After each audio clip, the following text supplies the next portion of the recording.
Could I inform people in the public gallery that all electronic devices, with the exception of the committee tablets, must be switched off completely while the committee is in session, as they interfere with the transmission and recording of proceedings. Members are asked to ensure that their tablets are switched to the mute mode to ensure quality of sound recording.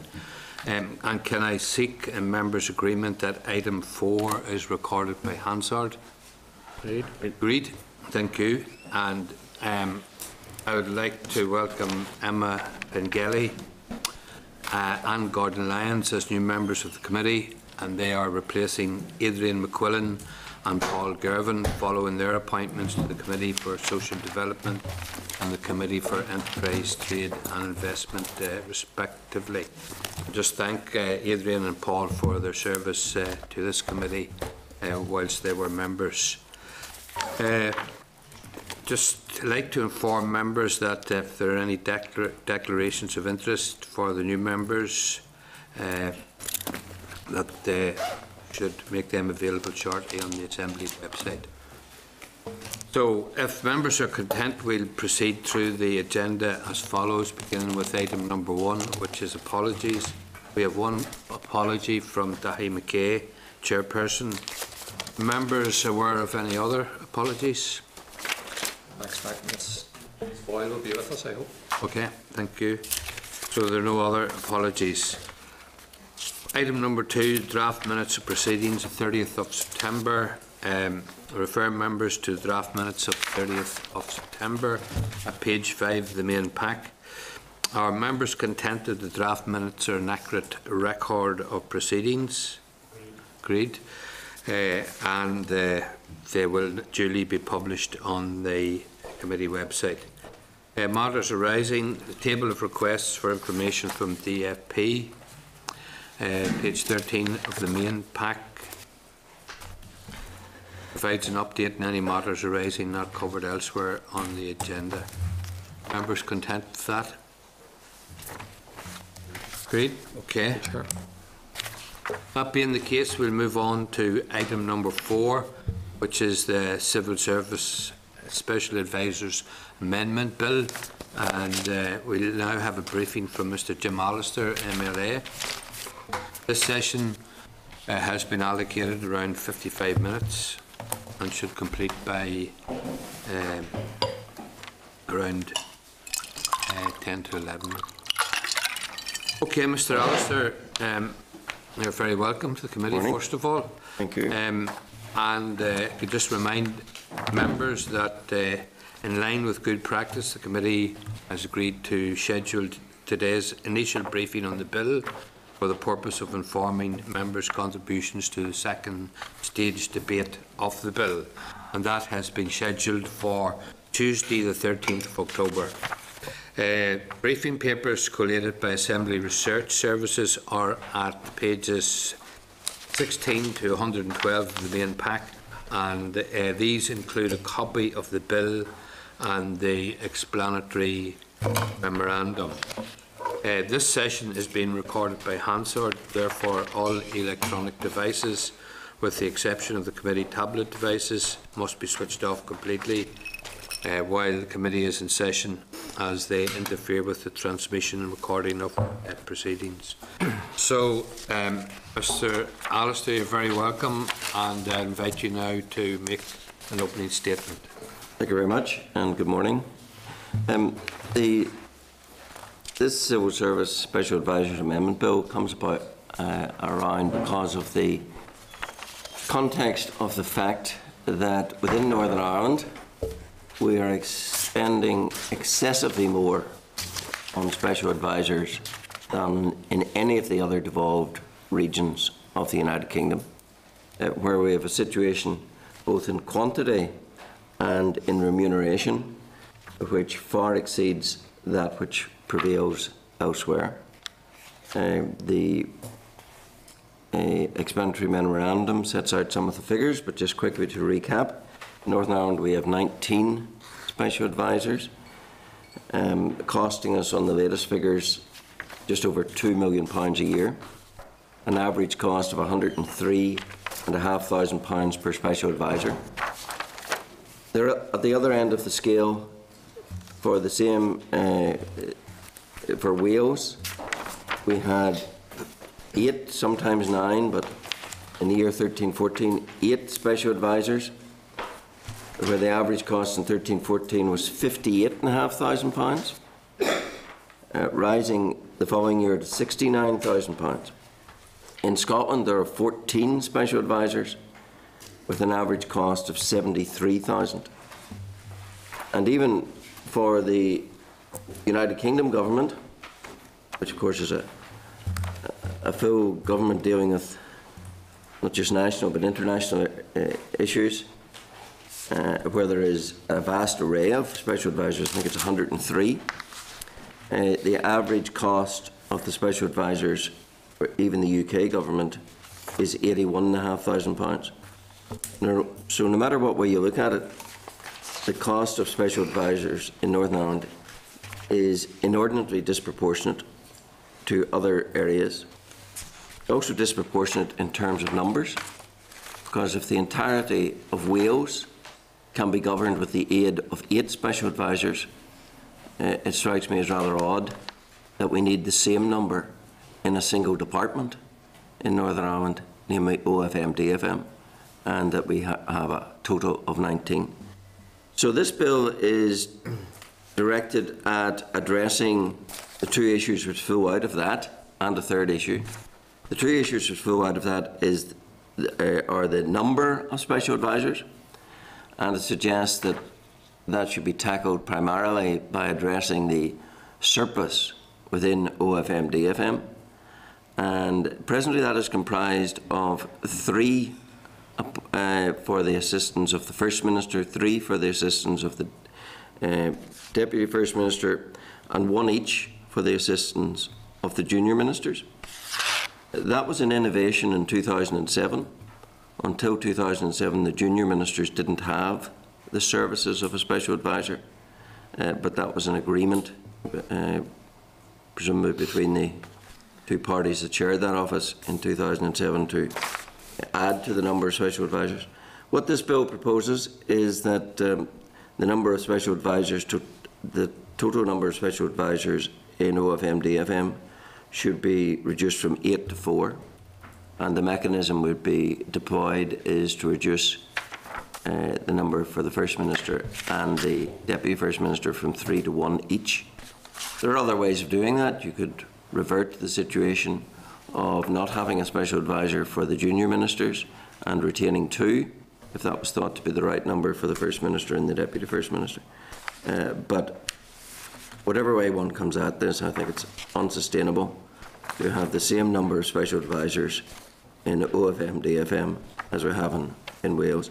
On the issue of costs, I've indicated the excessive costs involved, and what the bill suggests in order to do that is to tie the salary scale to a recognised civil service grade within the senior civil service, and the suggestion is to tie it to the grade 5. The most recent figures on the DFP website for the salary range for grade 5 ranges from 65,422 to 78,275. So what the bill is saying, not that that's what special advisors should be paid, but that would salaries would be capped at that. That of course they could be paid less, but no one could be paid more than the relevant scale in respect of grade 5. That would still keep us, in fact, at the top end of costs, and that's why I think this is quite a measured proposal, in that it is probably keeping us still the most expensive region in terms of special advisors, but recognising that salaries have got out of hand and are out of kilter with the rest of the devolved regions, and indeed with significant grades in the civil service. So by tying it to a specific grade, there also is the advantage that it no longer is at the whim of ministers, because in 2011 we had the spectacle of the top end of grade B at the stroke of a pen being increased at SPAD behest, and specifically at the behest of the First Minister, thereafter to the Finance Minister, of increasing the top line in Band B in round figures from 80,000 to 90,000, at a time when the civil service and special advisors are civil servants, at a time when there was a pay freeze in the civil service. And yet in 2011, at the stroke of a pen, the special advisors were gifted a top band of £90,000. The two existing bands, Band A and Band B, could continue, but the effect of the bill would be to cap what anyone is paid at the grade 5.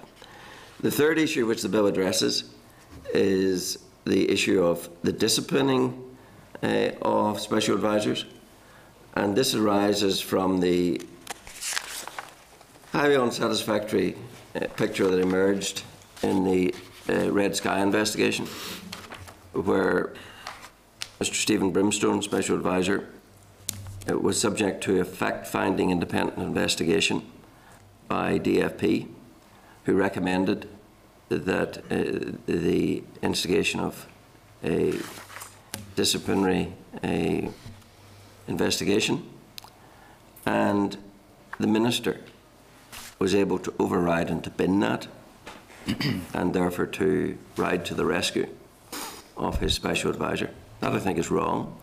Special advisors are civil servants, and therefore they should, I suggest, be subject to the discipline and procedures of the civil service, and therefore there's a clause in the bill which makes that abundantly clear and underscores it by outlawing any ministerial interference or involvement in that process. So those are the three aspects of the bill. It's something I would have liked to have seen dealt with by self-regulation, by self-restraint, but in all the years, quite the reverse is applied, and there's been no indication of self-restraint or self-regulation, and therefore I think legislative action is appropriate.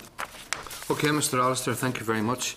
Can I ask you, first of all, what was the breakdown of respondents to your consultation, including in terms of individuals and public and representative bodies?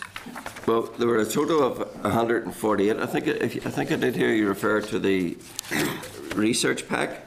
Yeah. There's a paper in there which gives an analysis of the responses.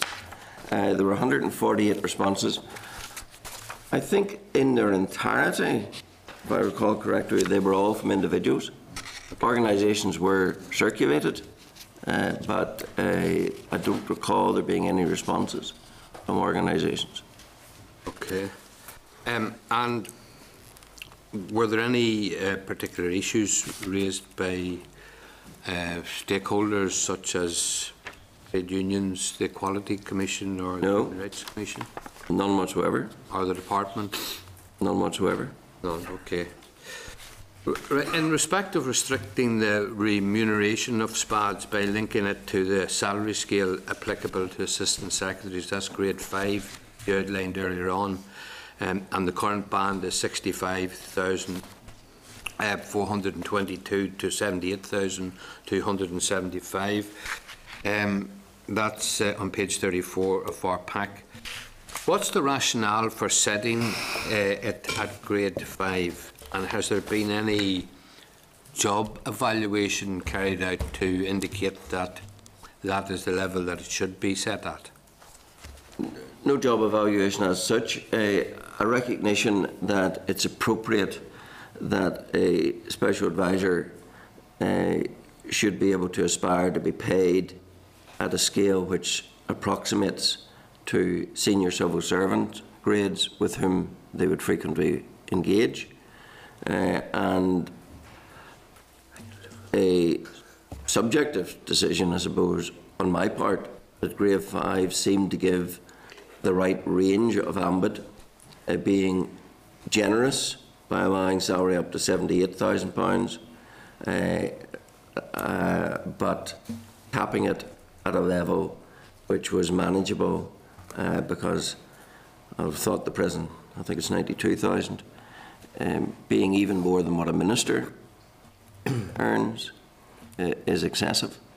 And there's no magic about the grade 5, but I thought it was Assistant Secretary level was an appropriate and sufficiently generous level to apply to special advisors. Okay. Did you say in your introductory remarks that the, and it says in the bill, I think, that the remuneration should not be above the maximum Yes. amount in grade 5, but that it could be less than it? Is that what you said? Yes, well, there presently there's grade A, there's band A and band B. Band A being the lower one and band B being the one that tops out at something like 92,000. What the bill is suggesting is that the upper cap, and you could still have bands A and band B, but the upper cap would be the grade 5 civil service rate, so that it would rise as and when grade 5 salaries rise, and it would take it beyond the reach and the intervention of ministers themselves, because of the 2011 experience where the First Minister and the Finance Minister contrived to raise salaries by the phenomenal range from 80 to 90 during a civil service pay freeze. Okay. Against the advice of civil servants at that time. Can I ask you, how would it be decided at which point on the scale a person would begin, and who would decide that? Would it be the Minister, the Permanent Secretary, or indeed the head of the civil service? At this stage, as the arrangements presently sit, under this bill, it would continue to be set at appointment by the Minister in determining the contract terms. That doesn't mean, if the bill proceeds, that at committee stage, for example, people could fine-tune that and decide, well, really, we need to be more specific than that, and need to give more direction than that. So that's something that within the bill could be amended to suit whatever the consensus view was. At the moment, it would be set as it is presently set, as and when the appointing authority, which is the Minister, it concludes the contractual arrangements with the appointee. Okay. You made some comparisons there to the number of SPADs that there are in Wales as compared to the number we have here in Northern Ireland and so on. How can you be sure that the roles and the responsibilities of SPADs in Wales and Northern Ireland are directly comparable? For example, do we need to give any consideration to the fact that there are certain complexities here arising out of political divisions and the particular form of government that we have, and you know, that would be relevant in particular maybe to OFM, DFM? I think that's already reflected in the doubling up of representation that there is of SPADs in OFM, DFM, because the Deputy First Minister and his junior have 4, and the First Minister and his junior have 4. So, you know, they're matching each other in those terms, and that is already reflecting very generously the issue you allude to. I'm suggesting that when that produces a totality of 8, and that is the same totality as an entire government in Wales, then it's so out of kilter, you can't ignore it, and you need to address it. And the right figure within this for OFM, DFM would be a generous total of 4. And that is what the bill suggests. But again, if and when the bill proceeds and there are views that that's too many or too few, then there's the scope for adjustment through amendment. Okay. The provisions in this bill will not commence until the beginning of the next mandate. Yes. Does that mean that there are no issues in terms of adjusting pre-existing contractual obligations or retrospective application? Yes. All special advisors' contracts will come to an end upon their minister's departing office in anticipation of the election. And the 6th of May was chosen as the date post the election when new contracts would be put in place and new special advisors, or maybe the same special advisors reappointed, but certainly on a new contractual basis. And it was thought that was the natural cut-off point to make those changes rather than to complicate it by trying to do it sooner. Okay. You mentioned earlier on a particular case of Mr. Brimstone and the investigation and so on and so forth, and you expressed your view that the Minister overrode the outcome of the investigation, and you're now suggesting within this bill that SPADs should be subject to the civil service disciplinary proceedings. Is there, as a result of that, any need to in any way amend or change the current civil service disciplinary procedures to include SPADs? I think if this legislation is enacted and says that that SPADs are subject to the code, then I would have thought the provisions of the code apply. If that requires any specific fine-tuning of the code, well then that would come as an administrative act subsequently in terms of the code. I don't think that needs to be provided for, and I'm not sure that it would be required anyhow, but I don't think it needs to be provided for on the face of the bill. Okay. You spoke in detail during your introductory remarks about OFM, DFM. Can you outline again for us the rationale of your proposal that the number of SPADs in that department be reduced from 8 to 4? Well, simply that 8 is a staggering number when compared, as I've said, to Wales. That 4, whether it's divided, as the bill suggests, 1 to each minister in that department, there being 4 ministers, or whether it's divided 2 to the First Minister and 2 to the Deputy First Minister, doesn't really matter. That 4 seems a sufficiently generous allocation to a single department, and that it would do something to address the fact that the present arrangements are so out of kilter with what prevails elsewhere. There has been discussion about the amalgamation of certain departments.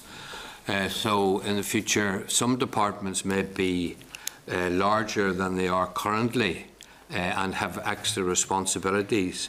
Have you given any thought to how that restructuring may impact on the necessity for the number of SPADs in a restructured, larger department? I don't think it would impact on it. If the departments go down, then the number of SPADs go down accordingly. But you know, if you consider that when you look across the water at the Westminster government, that many of the departments, Secretary of State for Scotland, Secretary of State for Wales,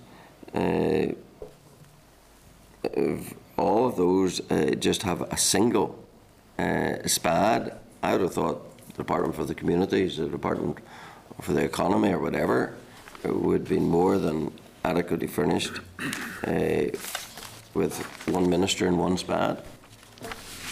Okay. Thank you very much, Mr. Allister, and I'll now call members for questions, beginning with Mr. Wells. Mr. Allister, I want to check a couple of your stats here. You say that the average cost per SPAD is £103,538. I assume that's not what they actually get in form of salary. No, that would include national insurance and pension contributions, right, whatever. What is the average salary that? Well, we don't actually know that. We know from because there's been a great reticence to publish, as is published elsewhere, the actual salaries. But we do know, for example, that till last week, 3 of the SPADs in OFM DFM were on the maxed out rate of 92,000 odd. We know that as a fact, but we don't know in respect of other departments other than the band that they're in, whether they're at the top, the bottom or the middle of that band. We know, for example, within OFM DFM, whereas 3 of the DUP SPADs were on the top rate, various Sinn Féin SPADs were shy of that. So there seems to be a variation within the departments because they operate on a band, and all that's really published is the band range rather than the actual salaries. But if you look across the water, you will find the precise salary. Like you know precisely what, for example, the Secretary of State's SPAD is paid. Well, what, just out of interest, what is it? £69,266. Now, is that the cost of that post, or is that what that person actually physically brings home? That's the salary. It's on 69. So the cost is higher. The cost could be something like 80,000. Could be. The average cost of all the SPADs in the United Kingdom government is 81,500. Right. That includes their national insurance, etc.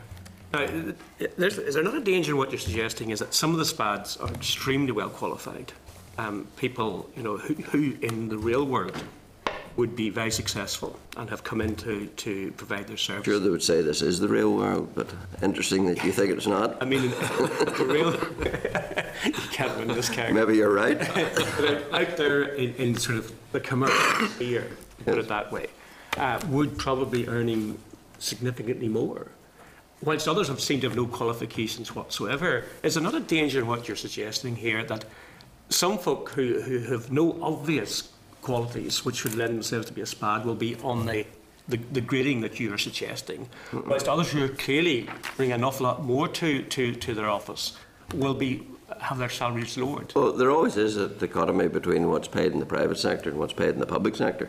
These are people choosing to work in the public sector. So I don't think they can expect a private sector salaries within the public sector, particularly. But on the point, this wouldn't be to give every one of the 19 SPADs the top line of a grade 5.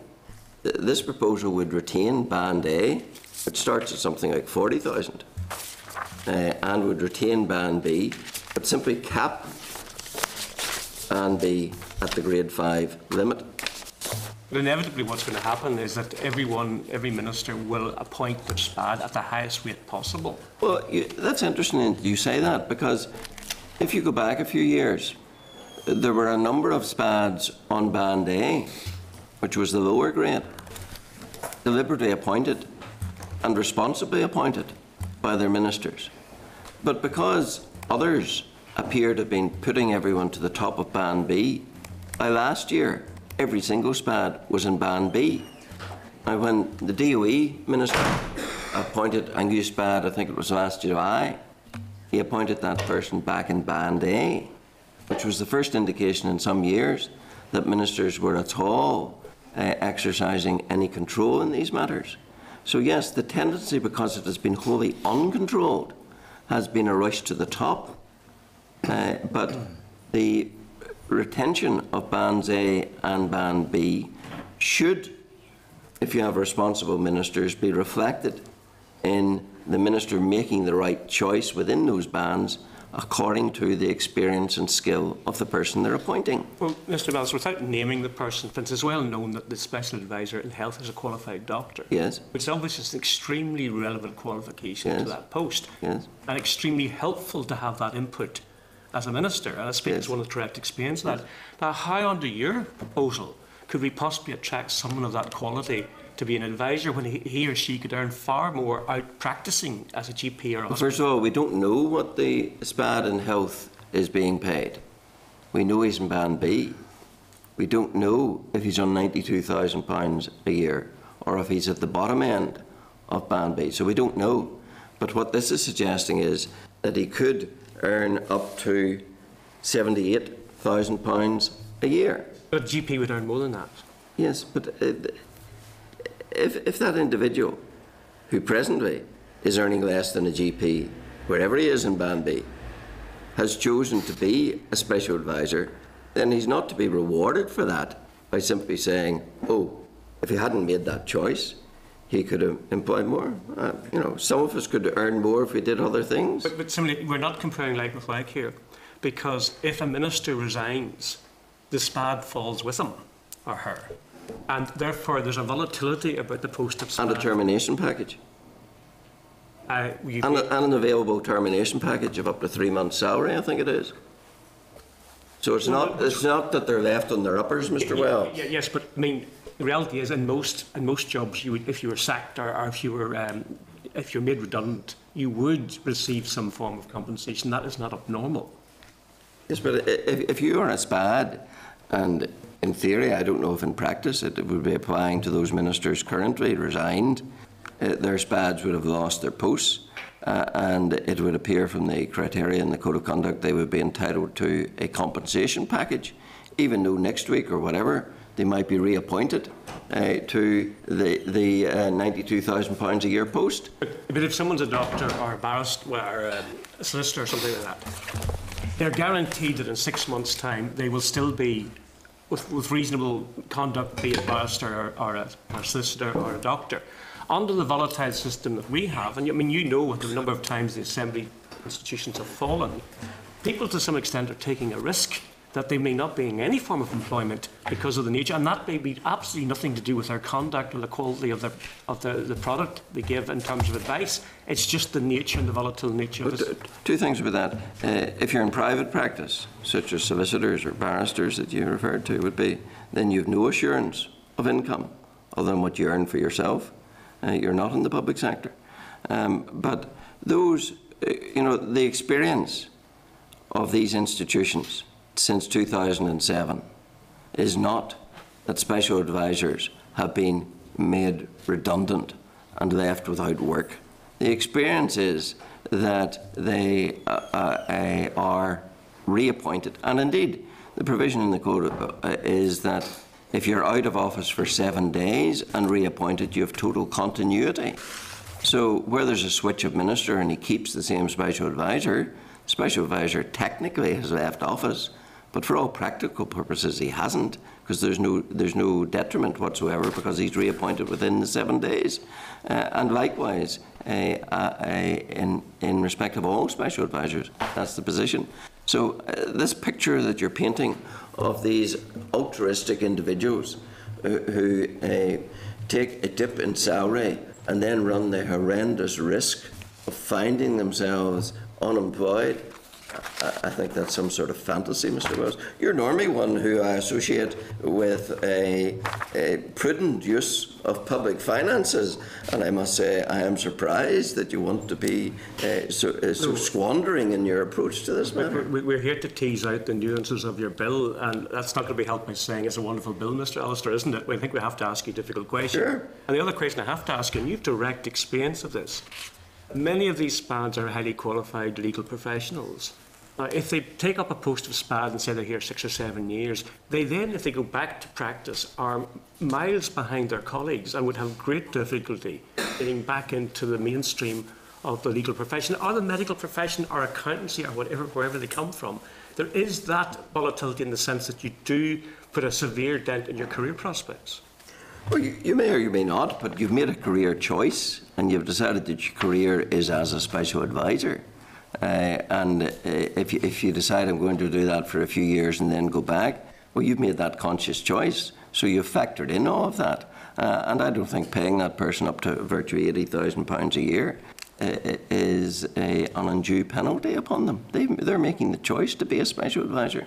So in my time as Finance Committee, we got the figures released to us as to what in the real world these barristers and solicitors were earning, and none of them were surviving on less than £80,000 a year. Well, then maybe none of those who weren't applied to be SPADs. No, what I'm saying to you is that if you go out of your career for a period of 8 or 10 years to serve a minister in the form of a special advisor, it will undoubtedly damage that career. And therefore, the remuneration has to some extent reflect that. Oh, I think the remuneration is generous. At Assistant Secretary level in the civil service, that's a career attainment in itself. for many people, or taking many years, to be a special advisor who walks into that position. I don't think we're treating them unduly, unfairly. I think we're treating them generously. Okay. But, Mr. Alistair, does Mr. Wells not have a point? My understanding of it was that the idea of the salary structure, the existing one for special advisors, was to enable ministers to attract talented people from, let's say, you know, the world of industry, from people who had practical experience in the particular field of the ministry. And Mr. Wells gave an example of a doctor in the Minister of Health. Will curtailing the amount of remuneration not make it less attractive for those people who otherwise might have worked in government and have been advantageous to ministers to take up such a position? Well, it's a question of proportionality, but, you know, this idea that all of these special advisors are some sort of great specialists, if that were so, well, then shouldn't there be a specialist criteria for appointment? Shouldn't you be able to demonstrate what the speciality is? But I can think of special advisors who have no obvious speciality. I can think of a situation affecting this department where, when a minister was appointed, he said, I don't want a special advisor, I don't need one. And he was told by his party, you'll have one. And the person he got didn't bother going to any meetings for several months until I started to ask questions. We're paying a special advisor, why is he not even at meetings? And then suddenly that person started to appear at meetings. That person wasn't in position because he had any speciality. That person was in position because he had been a party apparatchik who'd been appointed. And that is the abuse of this system. You know, certainly, let's appoint special advisors who are specialists.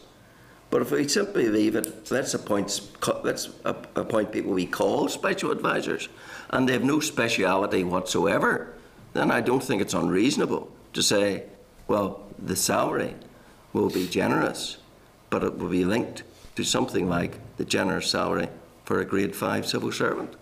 I think there's been far too much abuse of this system, and there's an attempt to rein it in. Okay.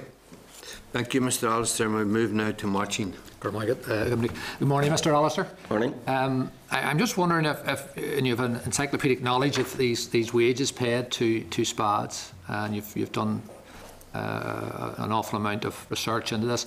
You said 92,000 is the wage paid to some SPADs. And again, Mr. Wells' question, is that the salary or is that the package? That's the salary. Okay, so the package is? Well, I can't say what the total package is. There's obviously national insurance, there's pension contributions.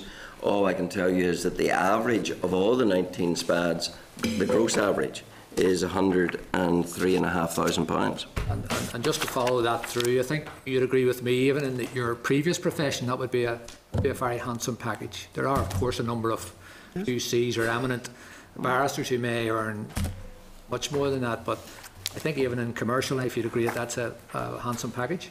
I think generally across the private sector, a £100,000 package would be not to be stiffed at by most. And to be fair, you know that Sinn Féin has argued for a reduction in MLA's wages, so we're certainly not going to be against a reduction in SPAD wages, and none of the Sinn Féin SPADs, special advisors, are on that high level. So I think you have a friend in court if we're going to argue across the board that we tighten our belts in this wonderful building as people outside are tightening their belts. But to another issue, the journey of this bill, you suggest the provisions will come into force in the next mandate, if there is a next mandate, of course, and would apply to departments. There will be a reduced number of departments. You would accept, if we do go into this new arrangement, that with a reduced number of departments there will be a reduced number of special advisors. Oh yes, of course. But in that respect, then, what is the journey of your bill? What's your best case scenario for the journey of this bill? And I presume that you're anticipating some hurdles, but what would be the journey of this bill from now to next April? Well, next Tuesday is the second stage. Obviously, if it passes that, then it comes back to this committee, I presume, for its committee stage. Anticipate returning to the Assembly for consideration stage in January, I would hope, and that with a further consideration stage with the Assembly, if it runs its course, running into March, should see it complete. So you had a bit of an enigmatic smile there about January and this journey. Do you think it may be smothered at some stage or suffocated before it gets Well, 2016? It could be suffocated next week by abuse of a petition of concern, or by, and to this I couldn't object, it could be suffocated by the democratic unrestrained vote of the House against it. If that happens, so be it. I suppose the experience of us all is that the template for committee stages tends to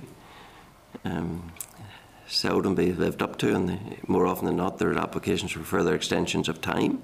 I don't see the need for that in this case, in that it's dealing with very discrete, concise points, so I don't think there's a need to deliberate endlessly on it. So I would hope I think it's the normal 6 weeks would be adequate. So, thank you. Just one last question. It's a one for Mastermind. Do you know what the President of Estonia earns?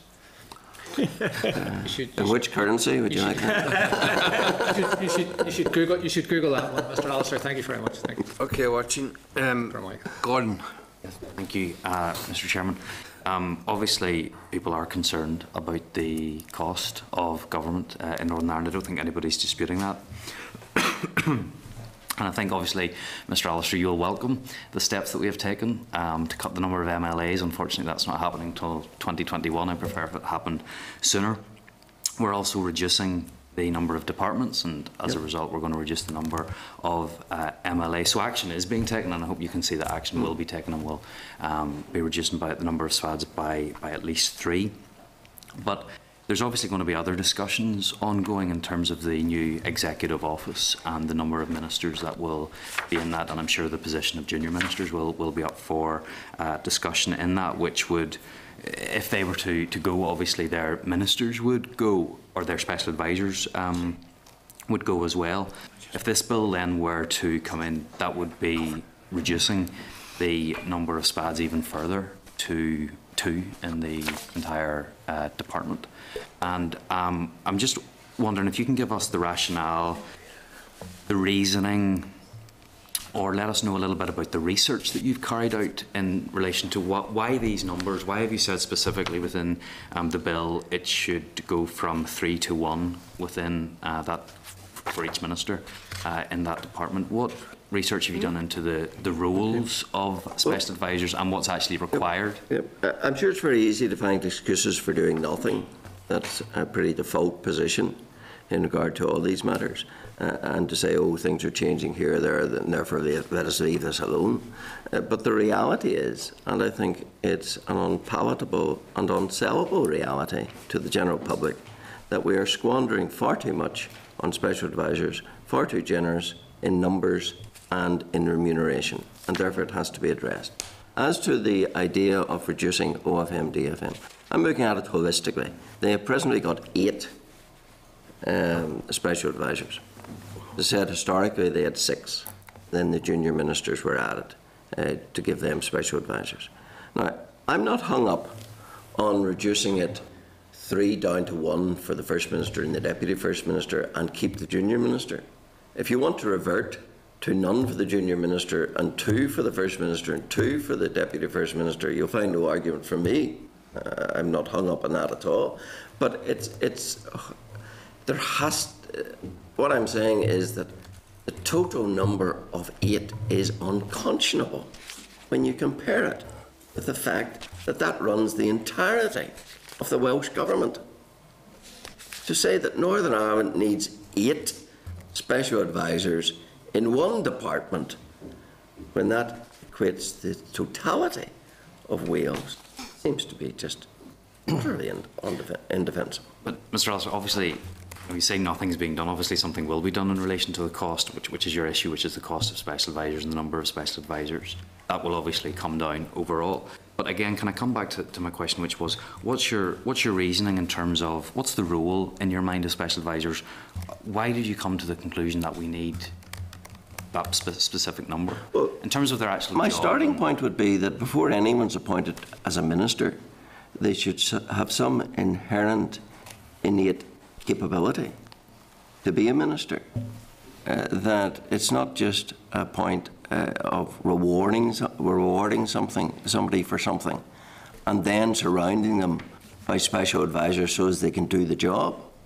The minister should have an inherent capacity and ability to do the job him or herself, and the special advisors are a bonus to help them with.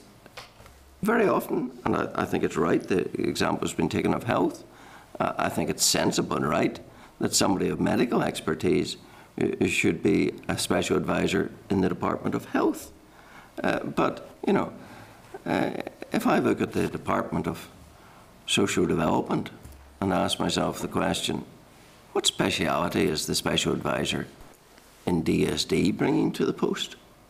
Or what speciality did he bring to finance? I would find it very hard to find an answer. So I do think that we have to introduce into this system a degree of accountability. And that's why I would be very interested and probably supportive of any amendment to this bill to introduce a speciality clause as a qualification for the appointment of special advisors, because I think then you might get the value from them. But the idea, oh, you can appoint somebody, oh, well, he was a good chap and sure he's helped the party for years and maybe he wasn't that generously paid when he was doing that, so let's make him a special advisor. I think that mindset is something which is perverting the system. If I could bring you back though to the numbers and in terms of actual need within that department, you would concede that the Executive Office, OFM, DFM is very different from any other department in terms of Not working. in terms of what's actually happening, what's going on in terms of the relationships. You would concede that, for example, in a coalition government, there is an extra need for advice in that area. For example, in terms of negotiations. You know, one could be very cynical and say, well, my goodness, they've had the advice of 8 sterling people and look at the dysfunctional mess we're in. You know, I think that, yes, I'm sure it's a complex office and I'm sure it has its difficulties, but that is not a justification for saying let's have an endless number of special advisors tripping about the place that we pay maximum amounts of money to. But you would concede that there would be extra difficulties within that office that doesn't exist in majority governments. Isn't that why I'm suggesting that they could be permitted to continue to hold 4 special advisors, which is very generous, and many people in reply to the consultation made the point, why even leave 4? It's far too many. But you would concede the point then that there is that additional need and it's not a department like any other? But certainly not a department like any other. So if you look... That's an understatement. If you look at you've obviously compared this to Wales and Scotland. We've already made the point that those are very, very different. However, in that you still have at least 7 individuals within the Scottish government, 7 SPADs, who are in some way working in part, at least, for the First Minister. They're answerable to the First Minister. Well, they're not in the First Minister's office.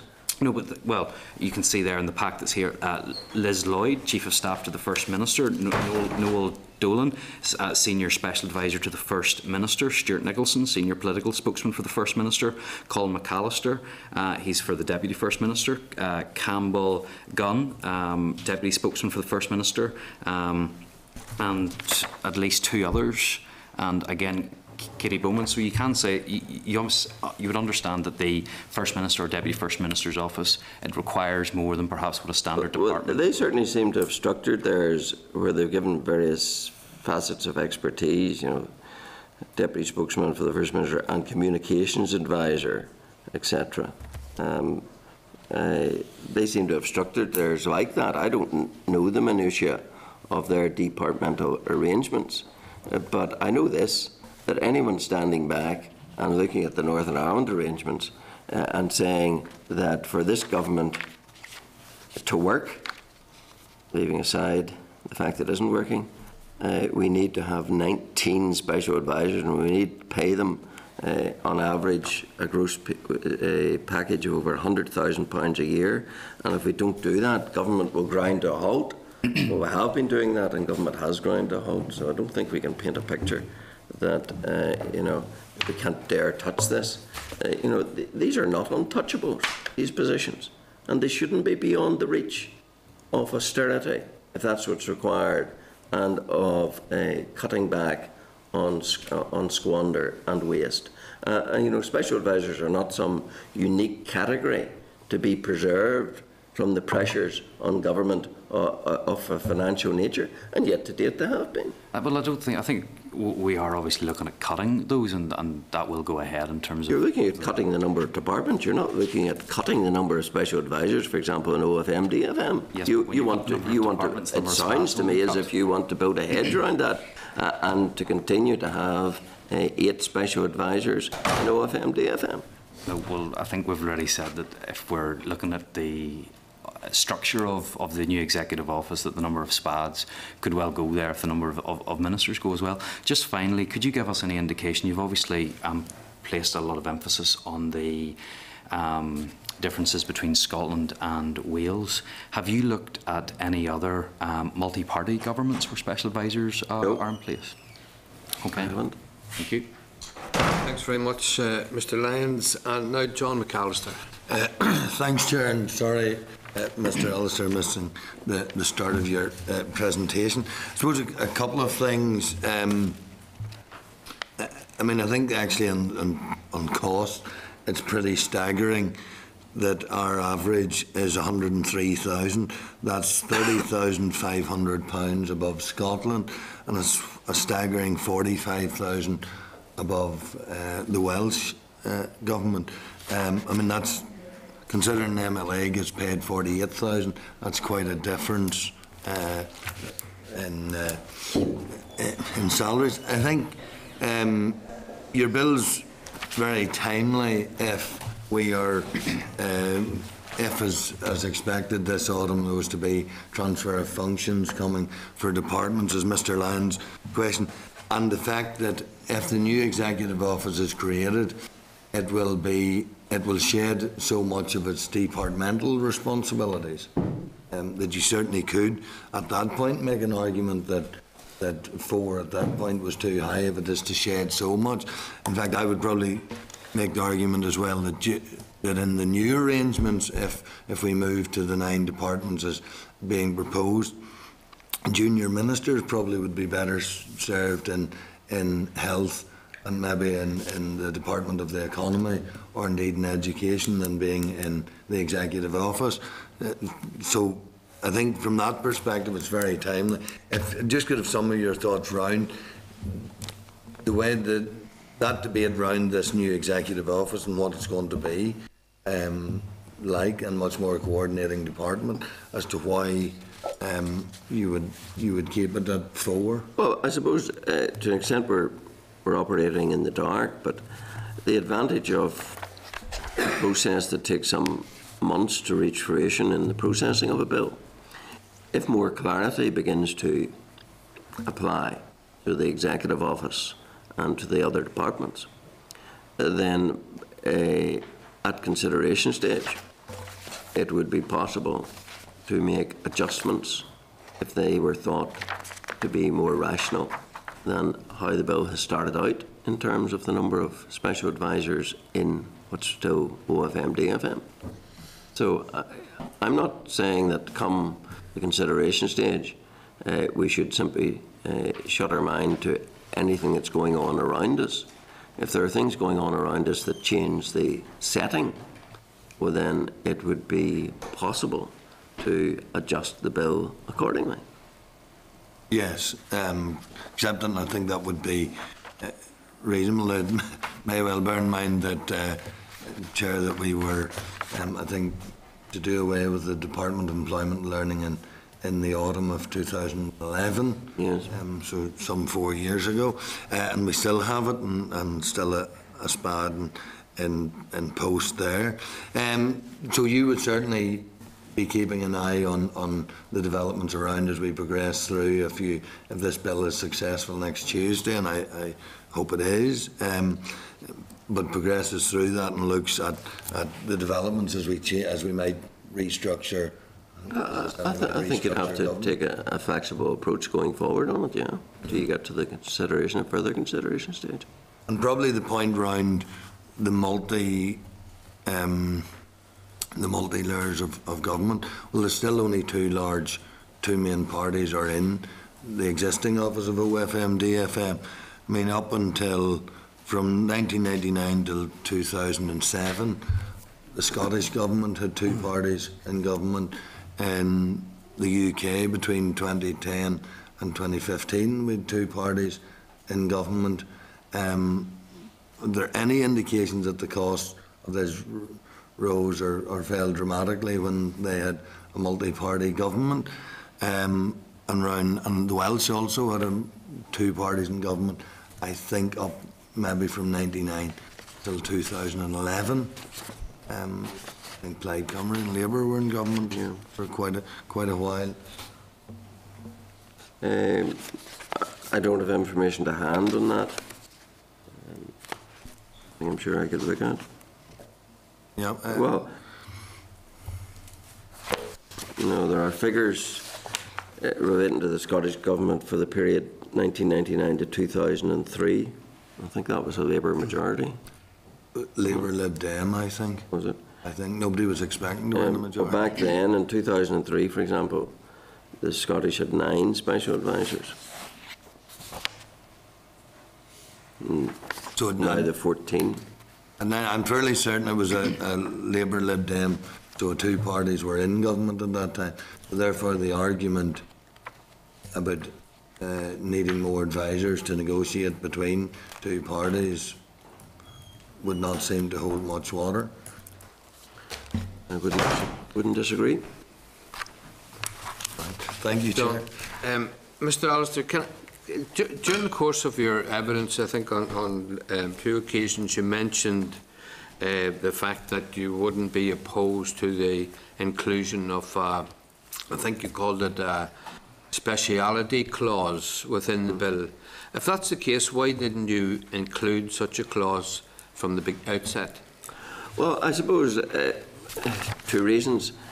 The bill was specifically focused on what appeared to me to be the current abuse of the system, namely the excessive number, the excessive salaries and the disciplinary issue. And I wanted to keep it primarily focused on that, but mindful that if and when the bill progresses, there would be the opportunity on foot of useful discussions like this to consider further widening the ambit in that regard. And I think it's a question of whether or not there's an appetite for that. My primary ambition, I suppose, at this point is to get the bill past the second stage.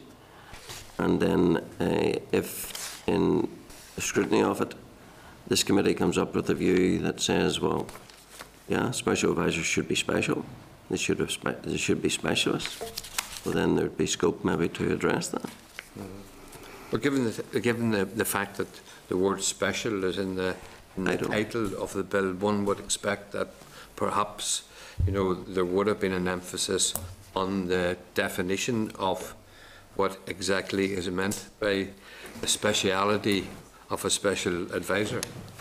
I suppose I was also mindful that as a single MLA, I'm taking on the established wisdom in this matter, which has been endorsed by the parties that dominate the Assembly, and therefore to draft a bill which would have given another peg to hang opposition to within it probably dissuaded me of doing that. Some people might put it another way and say that you didn't have the courage of your conviction in the bill. Oh, I think I have the courage of my convictions about most things, and if I look forward and if this committee wishes to strengthen, improve and widen this bill, there'll be no one happier than me. Okay. We move now to Leslie. Thanks, Chair. I've just stolen my thunder there because one of the points I was intrigued by was just what makes these advisors special. Is it their qualification? Is it a gratuitous settlement for something else? We don't have that, and I guess we're not going to get it now. But I do agree with your summation, having served on the OFM-DFM committee, that that department is totally dysfunctional. And to have so many SPADs, I think, is ridiculous. Just don't deliver. But could I ask you, there is reference, I'm sure you found this in preparing the bill, to unpaid advisors in other jurisdictions. I was just wondering, was there any benefit, or during your research, did you find any evidence of the existence of these unpaid advisors in Stormont? No, I've no knowledge of unpaid advisors. Well, I suppose one has to watch the language. Advisors I'm taking as an advisor as opposed to a lobbyist.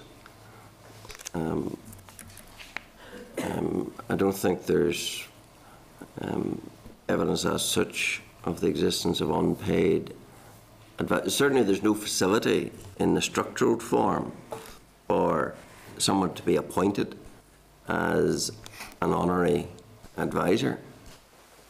There are elsewhere, there are part-time special advisors, but we haven't gone down that route here.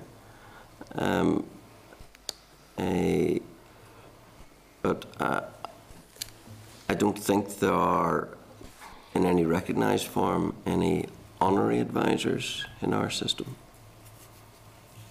Could I then, Mr. Alistair, go back to a point raised by another of my colleagues here, and that's to do with the passage of the bill. It seems to me that obviously the time frame is not maybe as generous as we would have liked. All of legislation is going to be rushed, I guess, and telescoped or dropped.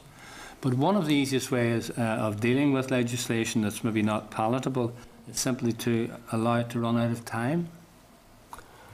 Yes, and obviously I'll be watching to see if that attempt is made. But the presumption is a time frame which should have the bill back in the House at a sufficiently early time for consideration. If this committee decides to extenuate, to seek leave to extenuate that time, well then that'll be something that I'll be looking to see an explanation for. But really, I think the answer lies within this committee. Well, hopefully that will not happen. Thank you. Thanks, Chair. Could I just say, in answer to your first point, I'm not saying that all special advisors are undeserving. Of course they're not. There are some of them very able, very talented, very capable, and deserve to be properly remunerated. And the more within whatever the correct coterie of special advisors that meet that standard, the better. But I do think that the present arrangements, it has got out of hand, and that's why we need to rein it in. Yeah. Go back briefly to Mr. Wells. Just a couple of questions, Mr. Alistair. Given the importance of this, why have you only presented this bill at such a late stage in the mandate? I mean, I would have thought a man of your intellect would have been beavering away at this and had it out in the system, say 2 years ago.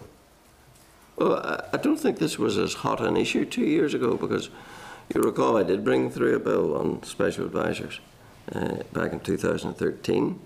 I think as we then got into deeper issues of austerity, etc., a focus began to fall on waste in Stormont, and to find that there was these hikes in salaries, this surplus of special advisors, that it seemed timely.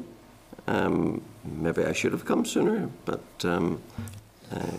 we are where we are.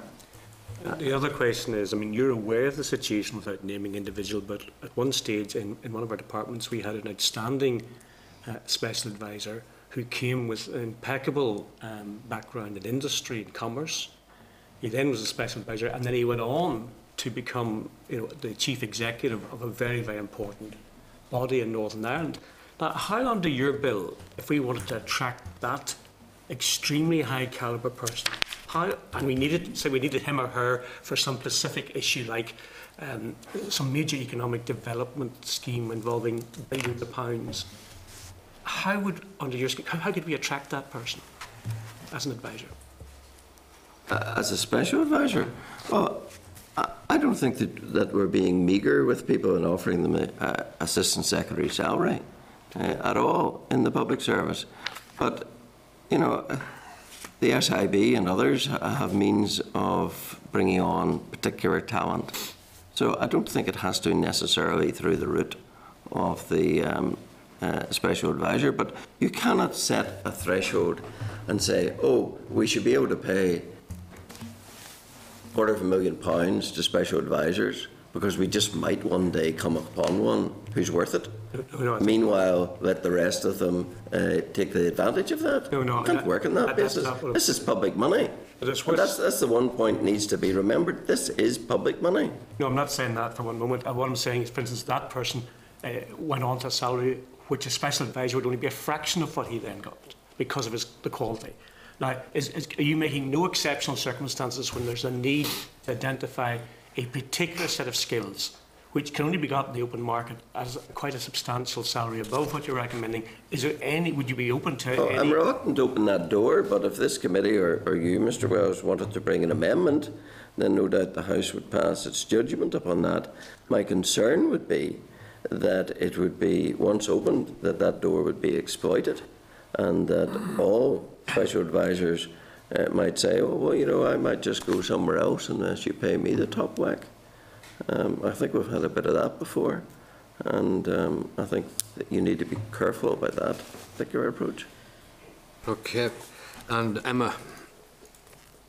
I don't think this issue can be understood without placing it within the context of the growth of special advisors across the UK. I think it's unfortunate that your consultation paper doesn't do that. As you will be well aware, over the last number of decades, the role of special advisors has grown significantly, particularly within the Westminster system. You made some considerable point around aligning our system here with, for example, the Welsh system. But what you didn't do is actually point out in that same sentence, for example, that the coalition government at Westminster at the tail end of the last government had over 50 SPADs within the office of the Prime Minister and the Deputy Prime Minister. Nick Clegg had 23 special advisors within that office, and that represented, and there's plenty of literature to demonstrate this, there's been an assessment of this, the very complex role around negotiation within a coalition system. And that brings me, I suppose, to the key point. In relation to your consultation paper, I have serious concerns about your consultation paper. I've taken a look through it and I've taken a look at the responses. There's no explanation within your paper as to what a grade 5 is. There's no job specification for a grade 5. There's no explanation of a role or qualifications of SPADs. There's no job specification of a special advisor. The pay listed within your paper represents only about 10% of those SPADs across the United Kingdom. So a partial representation of the remuneration given to SPADs. There's no mention, as I've said, of the 50 plus SPADs in the Prime Minister and the Deputy Prime Minister's office. There's no justification in your consultation paper of why you've picked £75,000 as the cap. And there's no explanation of the role of OFM, DFM and what actually, and the role that plays across government. So I have concerns about the consultation paper. I think looking at the responses, it's clear that there was some confusion around that. I'm not sure what value that consultation paper actually adds beyond telling us what we already know, that there's a bad perception of SPADs out there in the general public. In relation to the general issue and some of the issues that you've already discussed, do you believe that barristers should, there should be an annually earned cap on barristers' fees of £75,000? from the taxpayer. Well, Mr. Chairman, I was waiting for the declaration of interest, but I didn't hear one. I'm sorry, I'm not a special advisor, so I think you've just I recently think I did exited that mention- role, so I think it might have been mention mentioned. at the beginning of the meeting that the declarations of interest from the two new members would be available shortly on the Assembly website, but it's not to prevent either of I'm them. just making the point, I would thought in this discussion, discussing a special advisor, someone who had been a special advisor would have declared that, but there we are. Well, sorry, you know, if people have declarations of interest to make, they're free to do so during the meeting, either before they make at the beginning of the meeting or before they make a contribution. I've taken a look at the guidance in relation to this issue. I think it's absolutely clear I have been a special advisor before. I am currently not a special advisor, and I think in relation to the guidance that there isn't any conflict in relation to that issue. Well, dealing with the issues, there is no point in seeking to compare two situations which are totally unalike. The purpose of this consultation and the thrust is to compare like with like, and therefore I've compared devolved institutions within the United Kingdom and looked at Scotland and Wales, because there is no comparison between a government, a fully fledged proper government, such as at Westminster, which has international affairs and everything else to deal with, and a parish pump devolved institution. There's no comparison whatsoever. And therefore to say, oh, the Prime Minister has a surplus of special advisors, so we must have a surplus of special advisors, that seems to me to be a totally flawed approach. We need to examine this in the context of what is appropriate for a devolved institution. And if we take what happens in the other devolved institutions as a starting point, then we reach the conclusion that we are oversubscribed with special advisors, and not only oversubscribed, but we are over generous in what we pay them. And I don't think there's any escaping from that. As to the frailties or otherwise of the consultation, well, Mrs. Pingelly had the opportunity to respond to the consultation and point all that out, but she chose not to. In fact, because this bill was drafted personally by me under the Bill's office rules, it didn't have to go to consultation at all. I could have asked for this bill to be introduced at first reading because I drafted it personally. It didn't involve the processes of this House or any of the Legislative Council. So, you know, the consultation was a plus over and above that. As for the foolish question about should barristers' fees be capped at £75,000, barristers are people in the private sector, self-employed.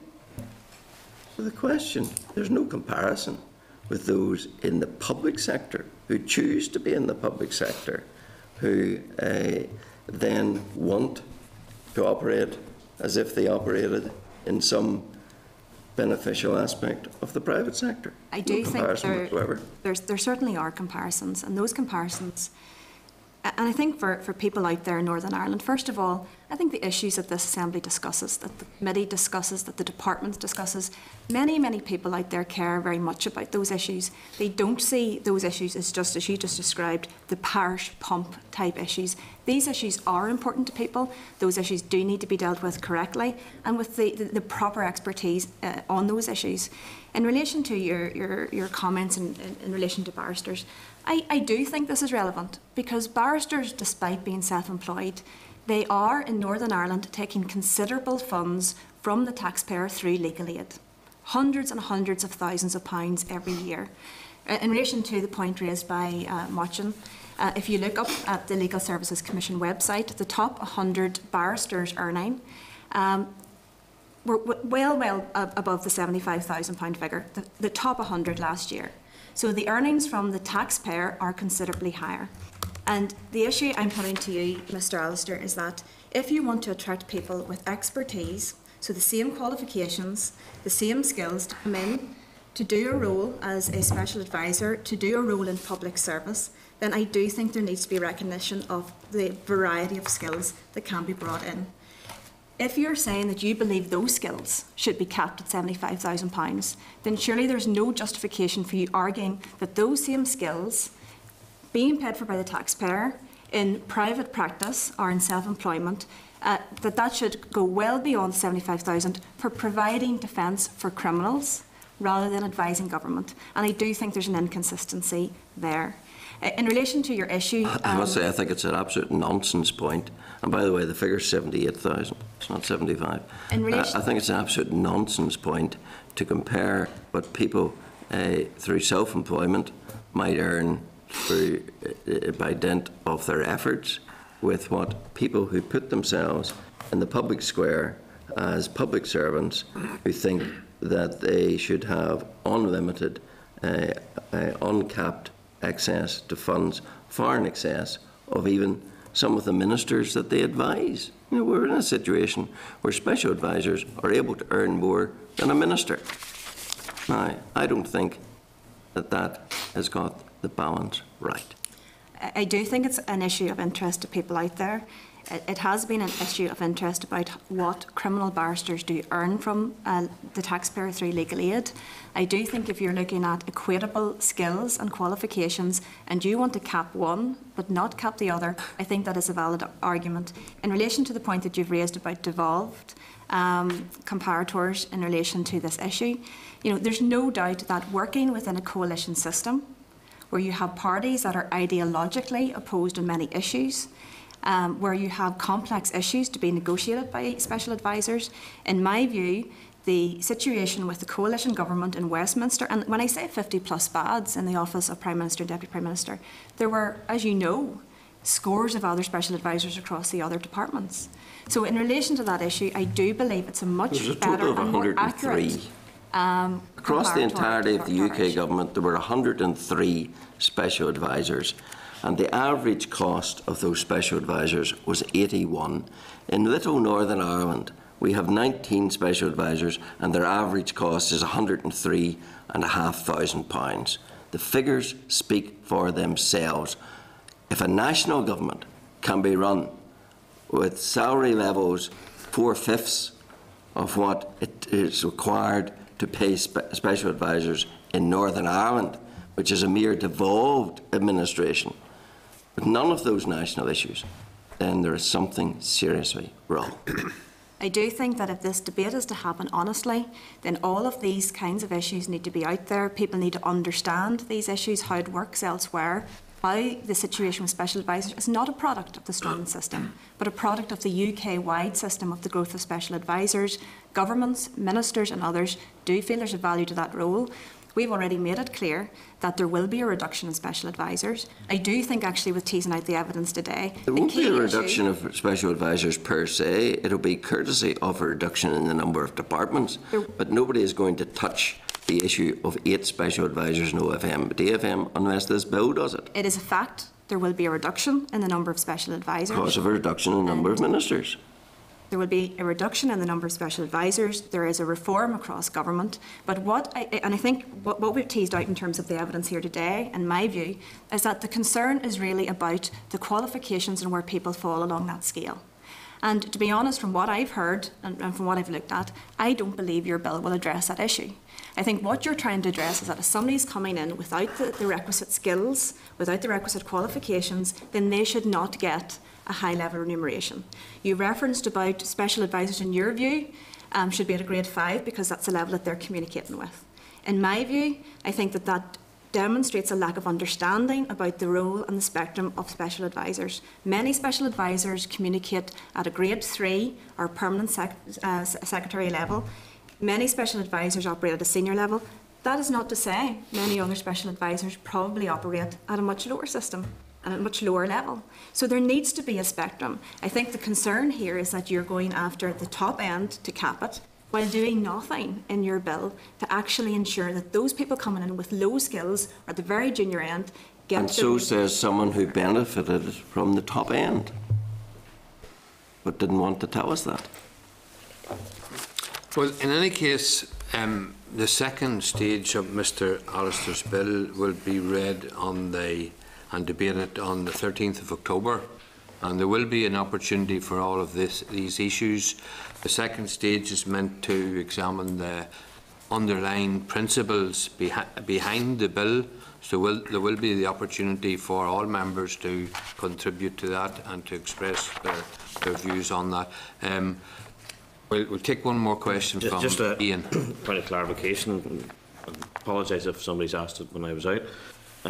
In respect of this bill that you're bringing forward, are you aware of any other, of either the devolved or indeed the Westminster, who are bringing similar type legislation, or is this?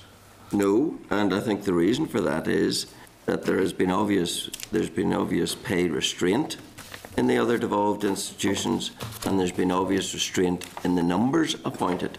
But in Northern Ireland, it has been wholly unrestrained in that we have an excessive number disproportionate to our size of administration and the size of our province, and we are disproportionate in terms of the salaries we've paid.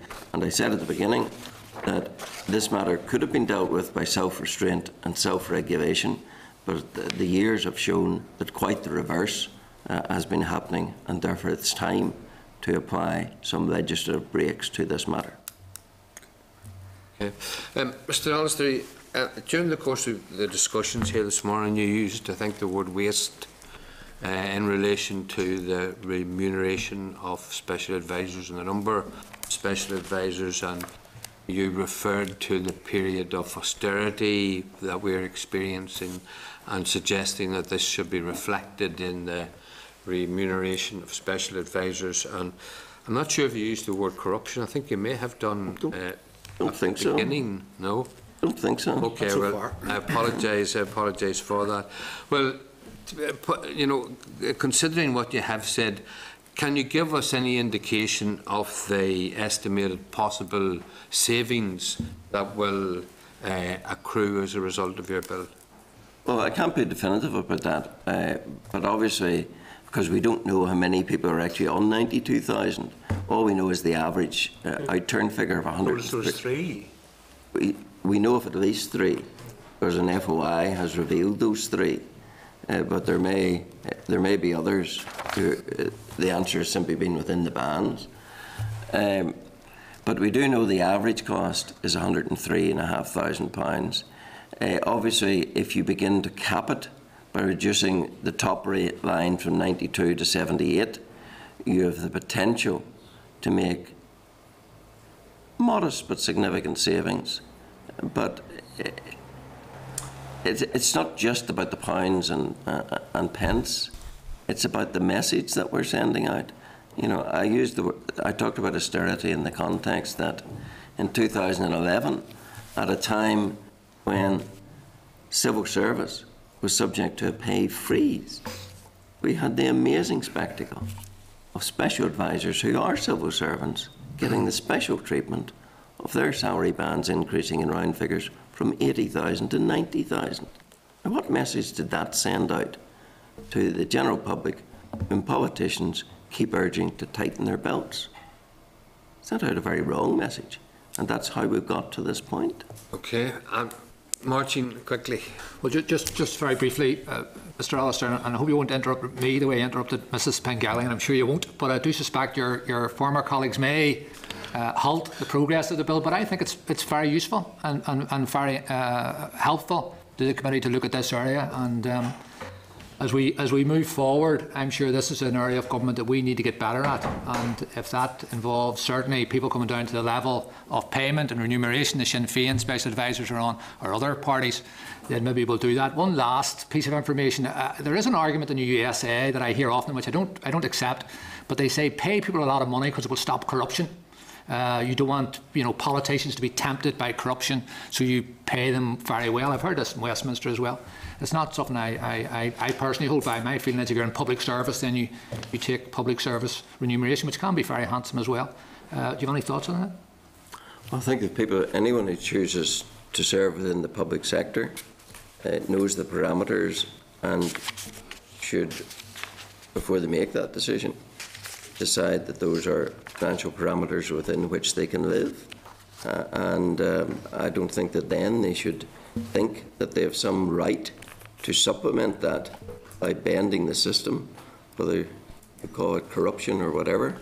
I think that the public expectation is that, yes, we need special advisors, they need to be specialists, and we pay them a fair rate. But this random approach that we presently have is something that needs to be drastically reined in, because there has been abuse, I believe, of it to date. Okay, thank you very much, Mr. Allister.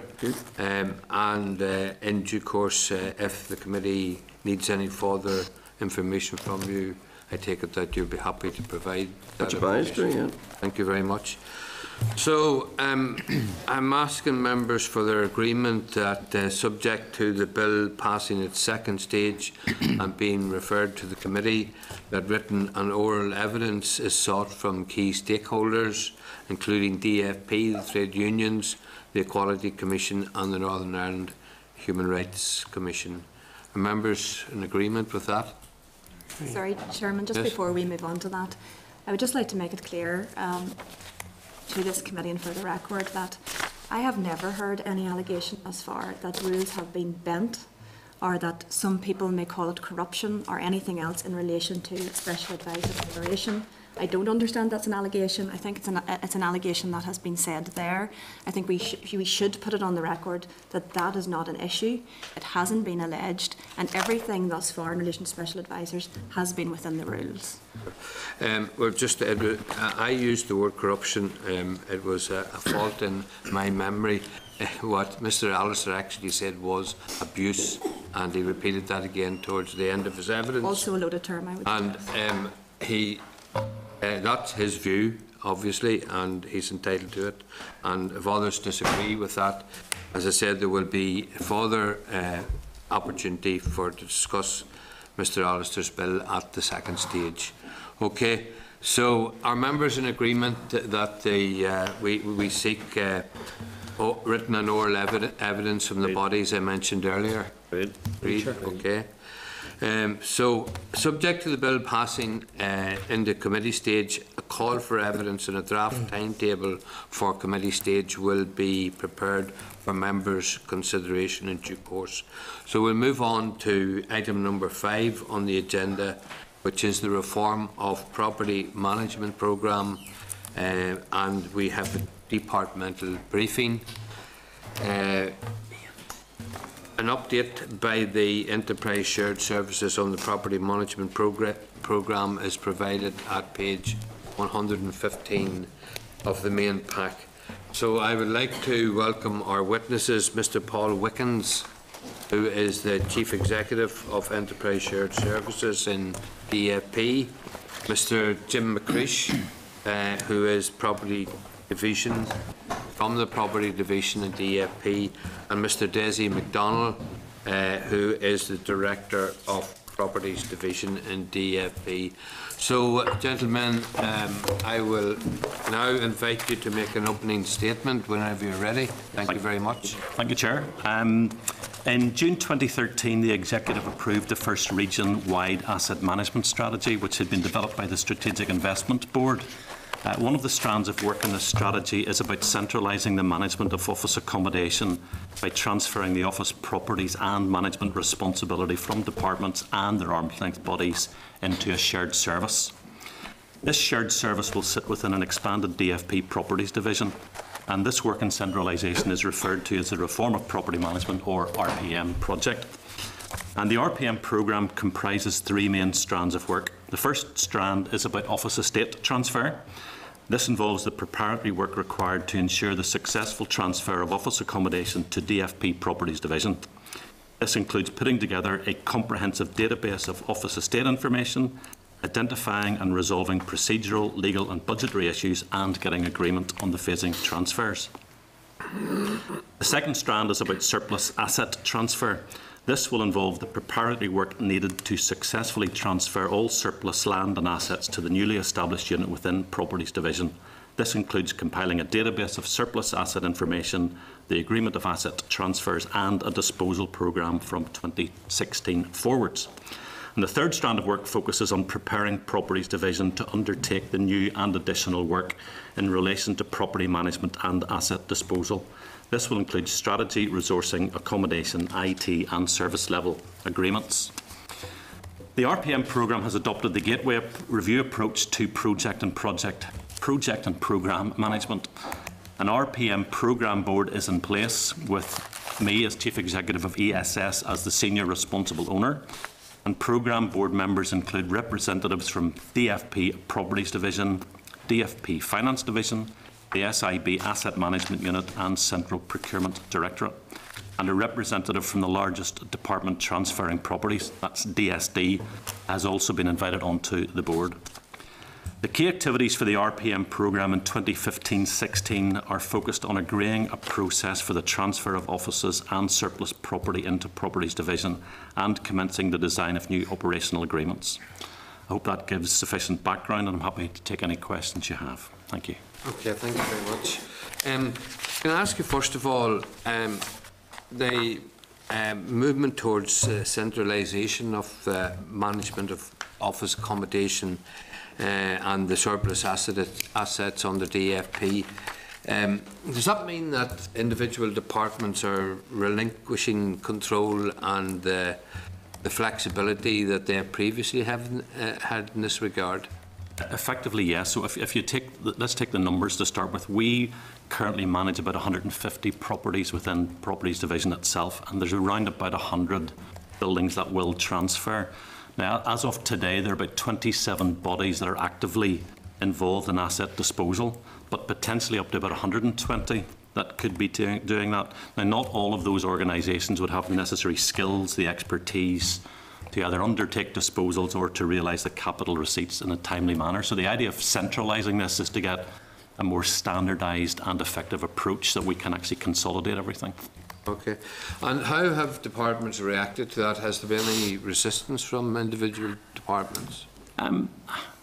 I think, to be fair, most departments are being reasonably open to the concept. I mean, we still haven't defined exactly how the process is going to work, and the reason we've invited DSD onto the programme board is to make sure that we test the whole process with one of the big departments and actually bring them on board, bring their properties on board and create an onboarding process for this. So it's been a reasonably open engagement so far. Are there any incentives that would encourage departments to engage eagerly and positively?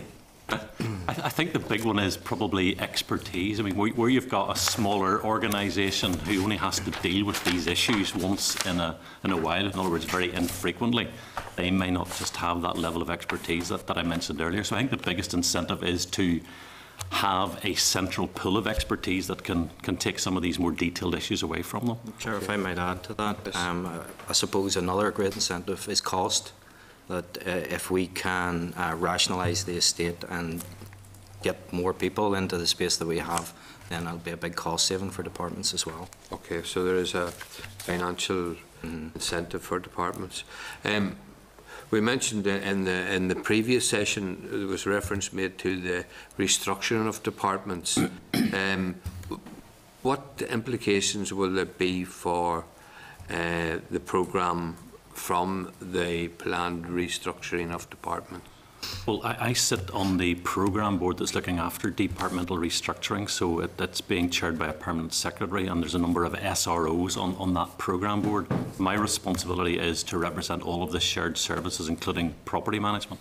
I suppose the biggest factor in that is we're going from 12 to 9, and that we've agreed a set of principles that we're rolling forwards through that programme board. And I suppose the easiest way to say it is that there'll be 3 less ministerial suites required on day one, but we're planning on basically keeping most people where they are on day one and then moving forward on business need based on new departmental structures. So there's active engagement between this programme and the departmental restructuring. Okay. Paragraph 12, I think, of the briefing paper, and that's page 109. 18 of our packs here, you referred to the Gateway Zero review carried out, and the assessment in that was amber red, which is just one step below a flashing red light.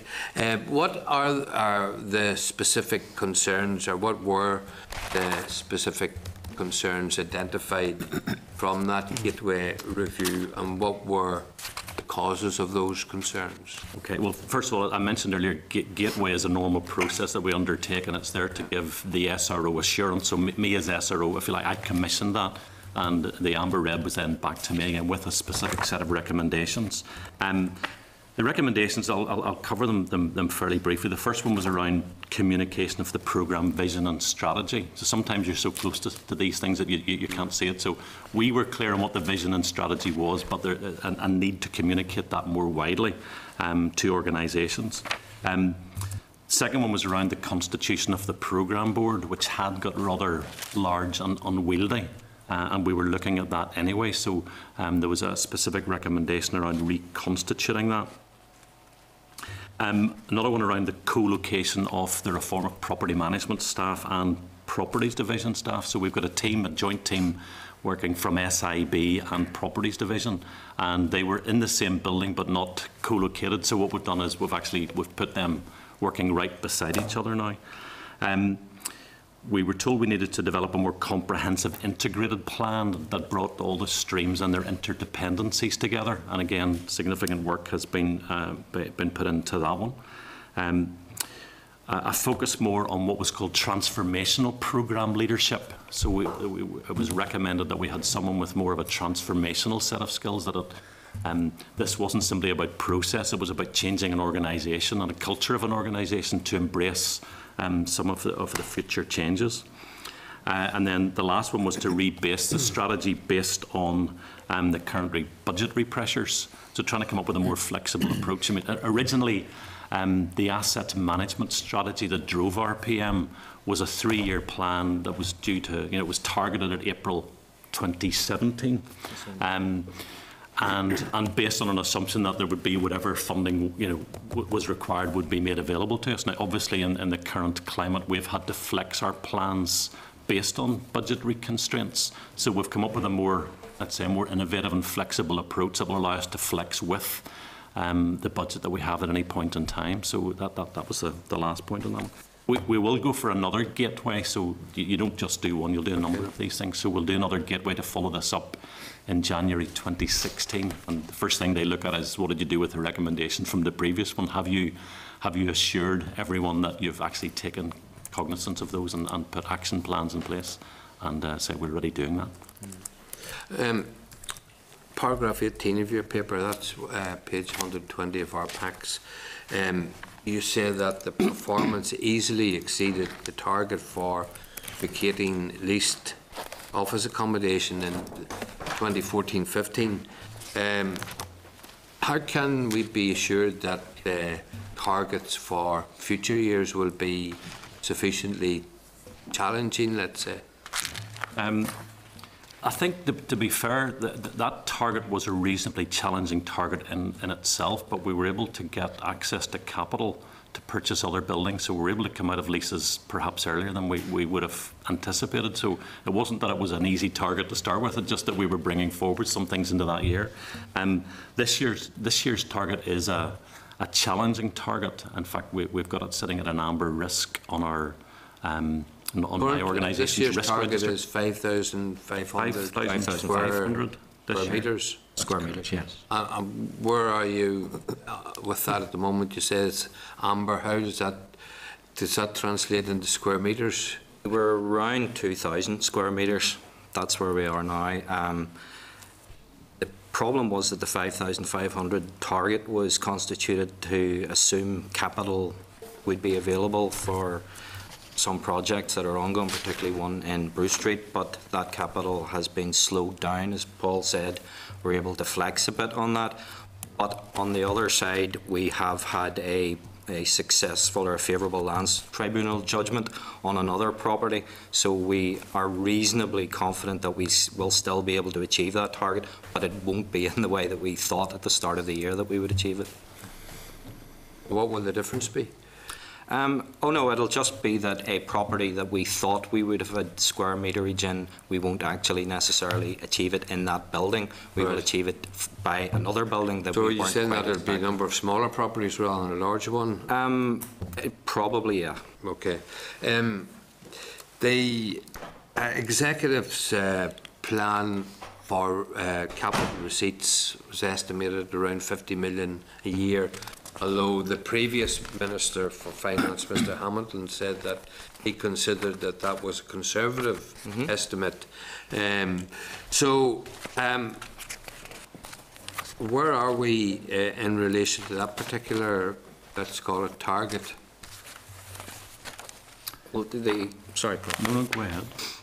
The target for the 50 million capital receipts is actually not a target for RPM, it's a target for the asset management strategy, the asset management unit.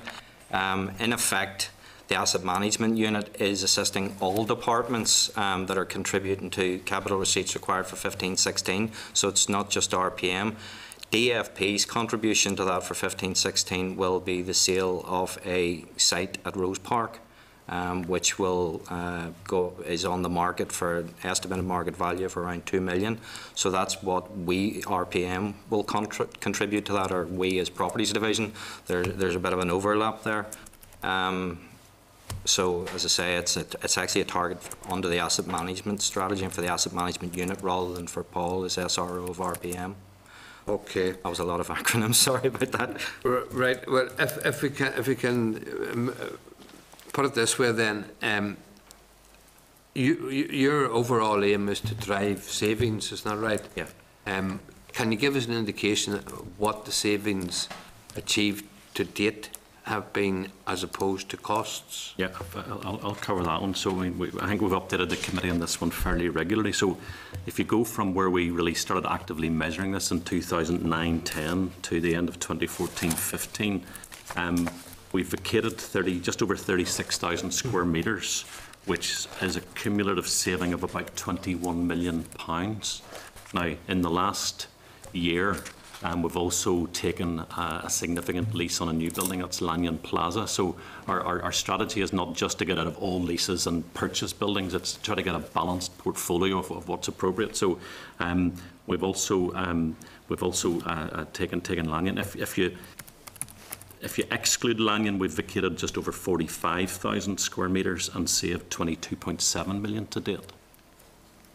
Okay. And now, if you compare that against the theoretical maximum that's possible, that goes back to the asset management strategy and the State of the Estate report, there was around 32 million annual lease costs which expire by 2017, and then just over 54 million annual lease costs expire by 2022. Now, that's the absolute theoretical maximum. We will not be able to generate all of those savings, but it shows you roughly where we are in terms of what's possible. Okay. Leslie, do you want to come in there, and then John? Yes, thanks. I'm trying to pick up the strategy here. As you remember, not all that long ago, the main thrust, we were told, is to actually sell off properties that we own, thereby avoiding the cost of repairs, refurbishment and renewals, and then lease back. Last time I think you were here, we were talking about the opposite. We buy out the leases, and now you've confused me further by saying we're going to do both. Could you maybe just explain the rationale? What's the logic in that? We've got lots of small leases held by small organisations. So if you take a small organisation in a small part of a small building, they're managing that lease directly. Now, what we're trying to do is to get out of those what we would call relatively inefficient leases. So we are aiming to do primarily what I told the committee the last time on that basis. There is not sufficient new, modern, large office accommodation, especially in the Belfast area, for us to simply buy those. So Lanyon was part of looking at what we could do. We needed to put a lot of people into one building.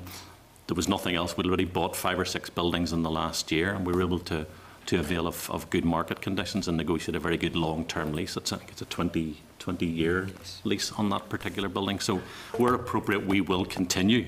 It's a flexible strategy, isn't it? It's a flexible. I think all strategies have to be. I mean, if we were allocated a very large amount of capital, then we perhaps would go down the line more of, well, could we build more buildings? Use any FTC? FTC has been looked at and is being actively looked at by our colleagues in the asset management unit, yes. Good answer. Have you used any of it yet? Don't believe we have directly, not yet, no. Okay, thanks. I thought it was all allocated by now. That's a moving. That's why I haven't got any. Maybe too late. Okay, thanks, Leslie. John? Chair, it was really just about, is it proven very difficult to manage both with, say, an anticipated reduction in departments, and you couple that in with, say, a voluntary exit scheme that you're taking out, what, 2,500 civil servants? How problematic is managing this with all that possibly going on? Yeah, I mean, I think the key thing is getting an accurate, up-to-date database of who's going to be where when. So getting to the point by May next year when we go from 12 to 9 departments, and then saying we're going to be losing, whether it's 2,500 or 3,000 or whatever the number is, knowing exactly where we're losing those people from. We don't yet have all of that information. Tranches 3 and 4 have still to be announced, in terms of who's going to be offered and accepting those. So it won't be until all 4 tranches of VES occur that we will then be able to feed that directly into the plan. So we are going to be fairly up against it. That's why we're saying day one of restructuring. Most people, the vast majority of people, will still be working at the desks they're sitting at today. They might be working for a different department than they were the day before, but at least for business purposes and for planning purposes, that's what we're going to assume. Then we will factor in, okay, where the spaces are. I just could add on that. I mean, I think you're touching on, it's an ongoing problem when you're managing a portfolio of this size. There are changes that are going all the time. A 10% reduction overall, it can be difficult to manage because it isn't just occurring in 1 or 2 buildings, it's occurring across all the buildings, and the only way that you can actually realise the saving is therefore to shuffle around and move people in to take up the vacant space. That takes time to work out because organisations are reorganising themselves. They may need more people in one building or less in another, and therefore it could be 1-2 years after the event before you actually start to see the savings coming through from those vacancies, from an accommodation point of view. And what happens if it doesn't happen? Reduction in departments. I mean, we haven't had the legislation on transfers of functions. Well, we're working on the basis, and we have to plan on the basis that it's happening, and that's what we are doing. So whatever happens will happen or won't happen, but we're certainly planning on the basis that we'll do the work to make it happen. But it does cause you a problem if it doesn't happen. Because, I mean, for example, the last session I made the point about Dell was to be done away with sometime in the autumn of 2011. I think when Minister Farry took office, he didn't know where he'd get 3 or 4 months out of it, and he's still in post. He's done well out of it. Oh, he's done well out of it. I'm only highlighting the point that I wouldn't like to guarantee that it could be. In accommodation sense, it'll not make too much of a problem for us if it doesn't go ahead, because what we will be looking at, as Paul has said, is minimum change on day one. So we would be looking at setting up the senior structure for each of the new departments. But if that doesn't happen, we have the current structure that's there. As long as we know early enough, we can flex within that. Okay. Thank you, Emma? I think we would all agree that the concept behind it is a very good thing, that we need better coordination try to break out of that silo management, I suppose, of what resources particular departments or agencies would have. I suppose my involvement with these issues tend to be much more on the community asset transfer side, where there have been some difficulties. In terms of the asset management unit in this particular project, do you have much interaction in relation to community asset transfer? Do you get requests, for example, from outside bodies in relation to utilising or even taking ownership of some of that space? And do you have any plans for better coordination across maybe outside central government into perhaps some of those more arm's length bodies that would have an asset portfolio which is underused at the moment? To pick various bits of that, so part of the SIB asset management team actually work more or less full-time as part of this RPM project. So there's significant ongoing engagement with that. Reform of property management is one of the legs of the overall asset management strategy, so they're looking at other things like area-based consolidation, housing, things that feel like housing's got nothing to do with RPM. Some of the area-based consolidation plans will inevitably have an impact on us. So as they're talking about some of the possibilities that they could come up with in the future, we're very actively engaged in that. As far as arm's length bodies and asset transfers, again, it's the office estate that we're looking at in RPM. So anything outside the office estate is nothing to do with the reform of property management. So other assets would be outside of the work that we're doing.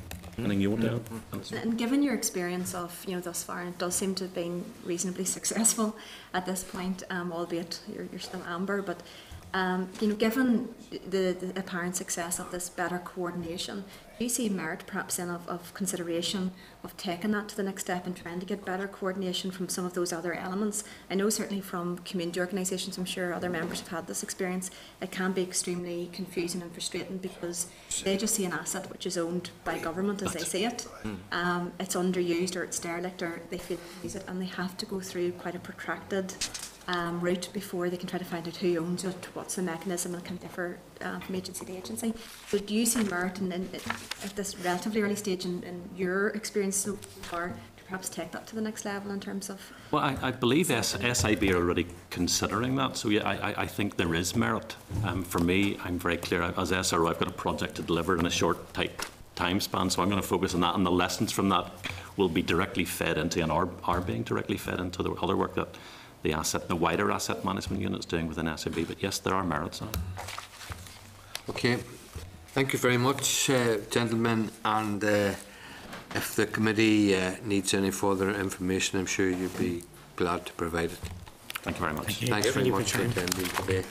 Okay, members, we move on to item number 6 on the agenda, which is the review of the sale of the NAMA assets in Northern Ireland, correspondence and next steps.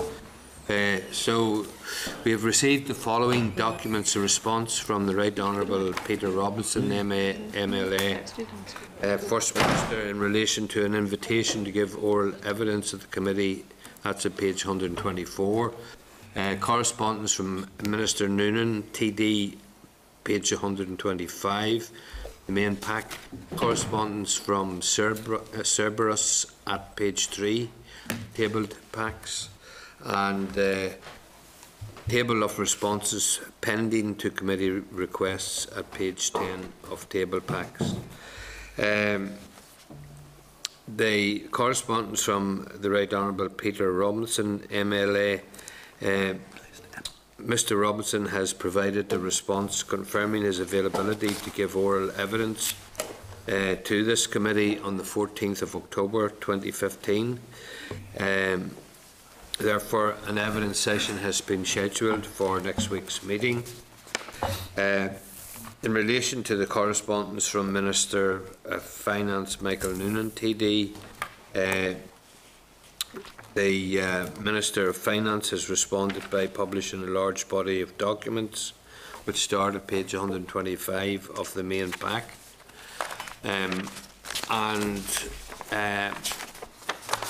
I'm seeking agreement of members to note the correspondence and to agree to publish a link to the documents on the committee's webpage in line with the approach taken to date.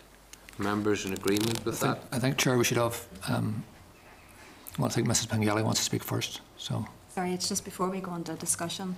I've taken a look at the terms of reference. I do think that it would be appropriate for me to have a declaration of interest in relation to this issue, particularly in relation to the terms of reference, in that my husband was a senior official within the Department of Finance and Personnel from the beginning of the NAMA issue within DFP until December 2012.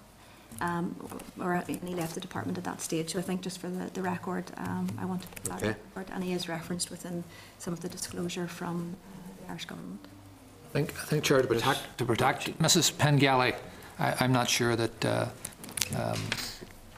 we're doing her a service by allowing her to stay in for this discussion, and it's up to members to declare conflicts of interest and decide how they would proceed. But I think in this case it would be better in Mrs. Pengelly's interest that she didn't stay for the discussion of these minutes, because I do want to speak about Mr. Pengelly. Now, that's, of course, her choice. But we have 41 pieces of documentation. Mr. Pengelly's mentioned 20 times, and I think that Ms. Pengelly may wish to reflect on that if she wishes to stay in for this discussion. My view on that is that, you know, both my husband and I are professionals. There, in my view, is no issue in terms of a conflict of interest in relation to both of our professional roles. He is indeed mentioned in it. Perhaps a case could be made as to why, and I'll wait to hear that, as to why you believe there would be a conflict then arising in terms of where he is referenced, because I don't see that. Some of the involvement, for example, where at the very beginning, in terms of nomination, I was not in a relationship with Mr. Pengelly, so I do think there are other issues associated with that perhaps there may be a perceived, but in fact, in reality, there is not. Look, let's get something on the record first. I mean, Mrs. Pengelly was concerned earlier on with references to corruption, so I'm making clear that I'm not alleging that any special advisor was ever involved in corruption, and want to make that absolutely clear in relation to Mrs. Pengelly and the other special advisors. And that was, if that was seen as an allegation, I certainly withdraw that. That's not my intention at all. But we are in a difficult position here, and again, we're all adults. We'll decide whether to stay or not. But it seems to me that Mrs. Pengelly is now defending her husband's role in the NAMA sale by explaining that there is no conflict, that he has done nothing wrong. I'm making no allegations against Mr. Pengelly. Well, in any case, Martin, it's up to Mrs. Pengelly to decide whether or not she wishes to remain through. But the item which I'm putting to the meeting at the moment is to seek the leave of the committee to note the correspondence and the agreement of the committee to publish a link to these papers on the committee website in line with the approach taken to date. But I think, Chair, with respect, we need to consider the situation we're in. I think we need to bring Mr. Pengelly in. He's mentioned 20 times. I think it does change the If you have atmosphere. a proposal to make. Well, I think we should. Mr. Pengelly was, of course, in charge of the Public Spending Directorate in the Department of Finance and Personnel. He was a Public Spending Director, in DFP. He was the Head of Performance and Efficiency Delivery Unit. We know that the chair of that, PEDU, of the Performance and Efficiency Delivery Unit, was Mr. Cushnahan. They work closely together. We make no allegation against Mr. Cushnahan either, but we do know he's a person of great interest to this committee, and he is someone we are going to bring in.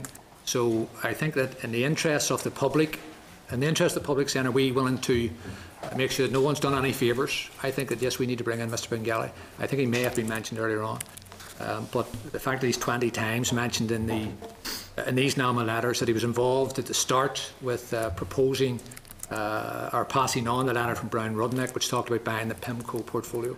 I think that he's at the heart of the issue, and I think the public would be saying, well, you're not calling in Mr. Pengelly because his wife's now in the committee. So we make no allegation against him. Ms. Pengelly will make her own decisions around conflict of interest, but I do think that we should bring Mr. Pengelly in and allow him to have his day at the committee as well. That's your proposal, Martin? Yes, indeed. Okay. And are members in agreement with Martin's proposal? Yes? Great. Okay. And are members in agreement that we note the correspondence and that we publish the links to it on the committee's website? Okay. Now, we move on to correspondence from Cerberus. Following the committee's consideration of a response from Cerberus at its meeting on the 22nd of September 2015, the committee agreed to seek clarification on two specific issues. Cerberus has provided a response which is at page 3 of the table packs. I'm asking members to note the correspondence and seek their leave to publish it on the committee's web page in line with the approach taken to date. Members in agreement with that? Sorry, can you repeat what you suggest? This is in relation to a piece of correspondence from Cerberus, right? Okay. Are you happy? Okay. So are members in agreement with that? Yes, Chair. I think it's already been published. Yes. Some of it has been, yeah. Okay. just to remind members that it was also agreed that members would have the opportunity to provide the follow-up questions for Cerberus, and these should be sent to committee staff by Friday the 16th of October. Responses pending to committee requests. The updated table of responses pending to the committee's requests for information in relation to the review are at page 10 of table packs. And can I seek members' agreement that the updated table is published on the committee webpage for information in line with the previous approach? Agreed? And on the issue, I raised it last week. We're on these devices, table papers. Other committees are tabling tabled papers, and I have to be honest, it's not that it's impossible to do, but to try and move from your main pack to your table papers whilst you're discussing and asking us, to move to a certain page is quite difficult to do it at the pace, certainly of these things, never mind the ability of some or all members. I just believe and I propose that we actually bring back the tabled papers as in other committees are doing in a hard copy. Yeah.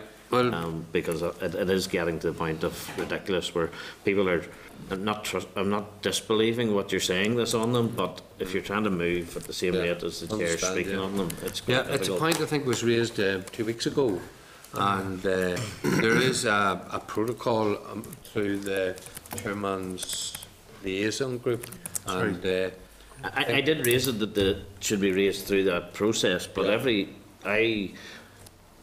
until this week was on the Environment Committee, they were still providing them there. I was at the Agriculture Committee this week. They're providing them there because of this difficulty. So I'm proposing, if that's what's required, that we do provide tabled papers in a hard copy. Okay, we'll refer to the clerk on this one. Yeah, Chair, the agreement of the Chairperson Liaison Group was specifically in relation to chairpersons, so it was agreed a weeks back that chairpersons would receive hard copies because of the nature of the job in chairing committee meetings. 8 of the statutory committees have moved away from providing hard copy tabled papers and are only providing the electronic packs. Now, it's for the committee to decide in terms of if it wants to have the hard copy packs physically tabled. We can do that. It's a committee decision, but ultimately the direction of travel of committees is towards electronic for savings purposes. Yeah, well, I mean, there are always problems with these electronic devices. For example, I got no pack downloaded to my device. I had to get it this morning when it came in, even though I had it switched on yesterday, awaiting the download. It didn't arrive, and I can understand the point that Ian makes. No matter how agile you are with the mouse or whatever, it's very difficult to change from one to another and to keep track of all the business that's going on in the committee. So Martin is a comment. I agree entirely. I mean, we should task the geniuses who operate the computers and this modern technology.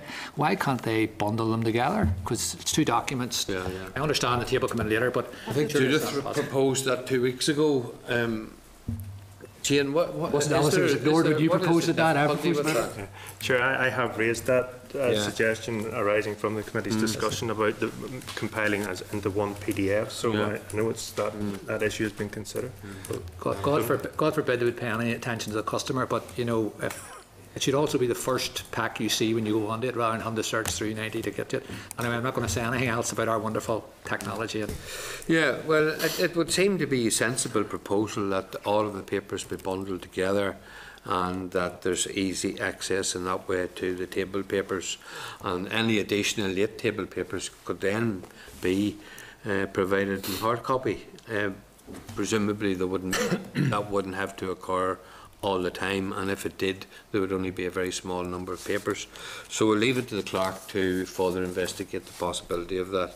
So we move on to item number 7, which is correspondence. Mr. Chairman, just before you finish, Nama, yes. I keep asking, it may have missed the Gavin Graham issue about whether Mr. Cushnahan was or was not on the board of directors of 2 of his companies.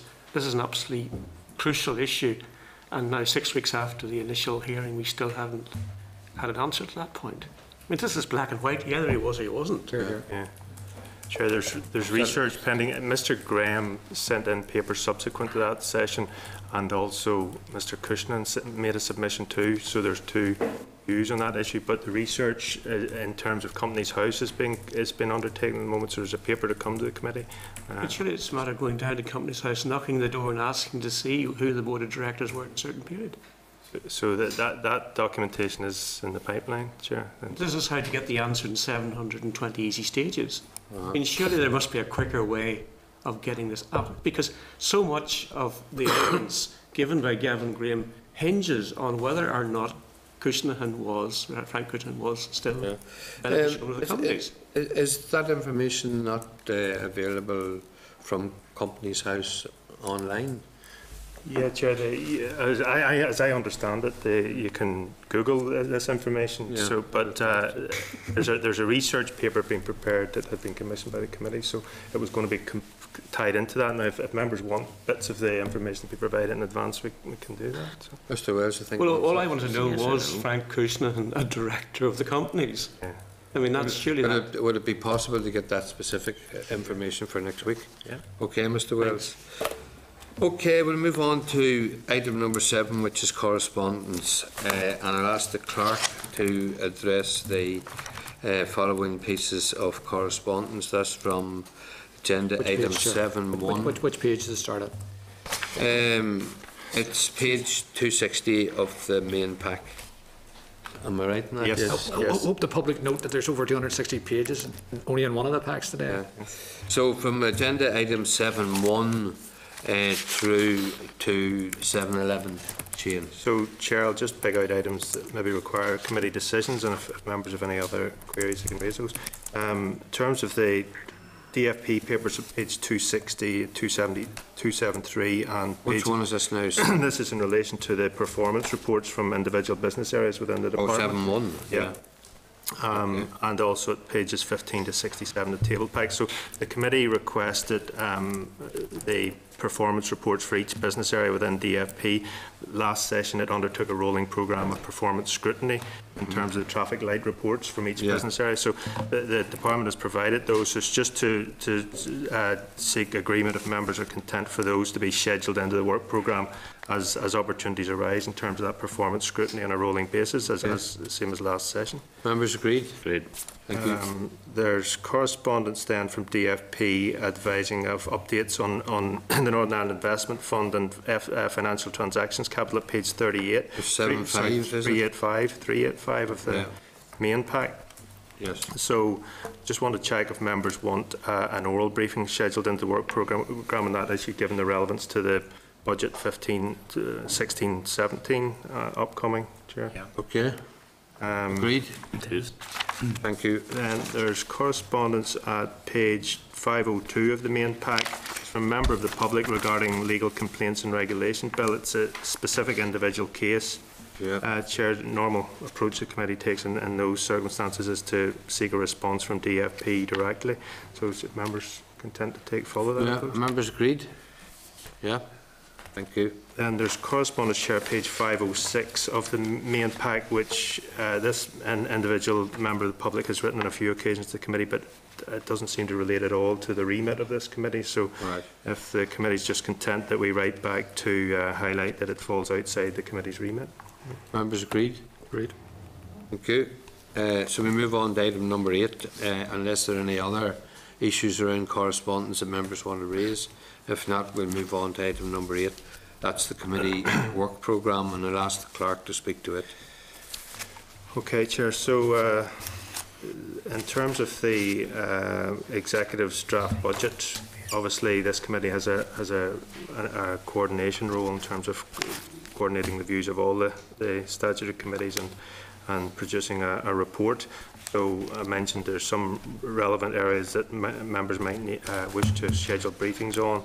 the investment strategy, financial transactions, capital, which are already listed in the work programme as issues to be scheduled. There's other areas like the voluntary exit scheme, progress updates, and that all of those kind of strategic issues tend to inform the committee's coordinated report. So it's just really to seek a view from the committee if it's content, because there's a lot of business coming up before the committee to be scheduled between now and Christmas. If members are content to prioritise the scheduling of that on the basis of bills and budgetary issues in the first instance, so that we can kind of get that prioritised, Chair. So prioritise bills and budgetary issues in the committee work programme. Just up until December, because there's going to be deadlines to meet in terms of committee stage deadlines. If the committee has to produce a report on the budget, there'll be a deadline in that respect as well. Seems sensible. Are members in agreement with that? Thank you. So we move on to item number 9. Any other business? Is there any other business? If not, we move on to item number 10. The date, time and place of the next meeting, which is the 14th of October 2015, 10 a.m. in room 30 Parliament Buildings. Members content? Question is that the committee is now adjourned. The committee is adjourned. Thank you all very much.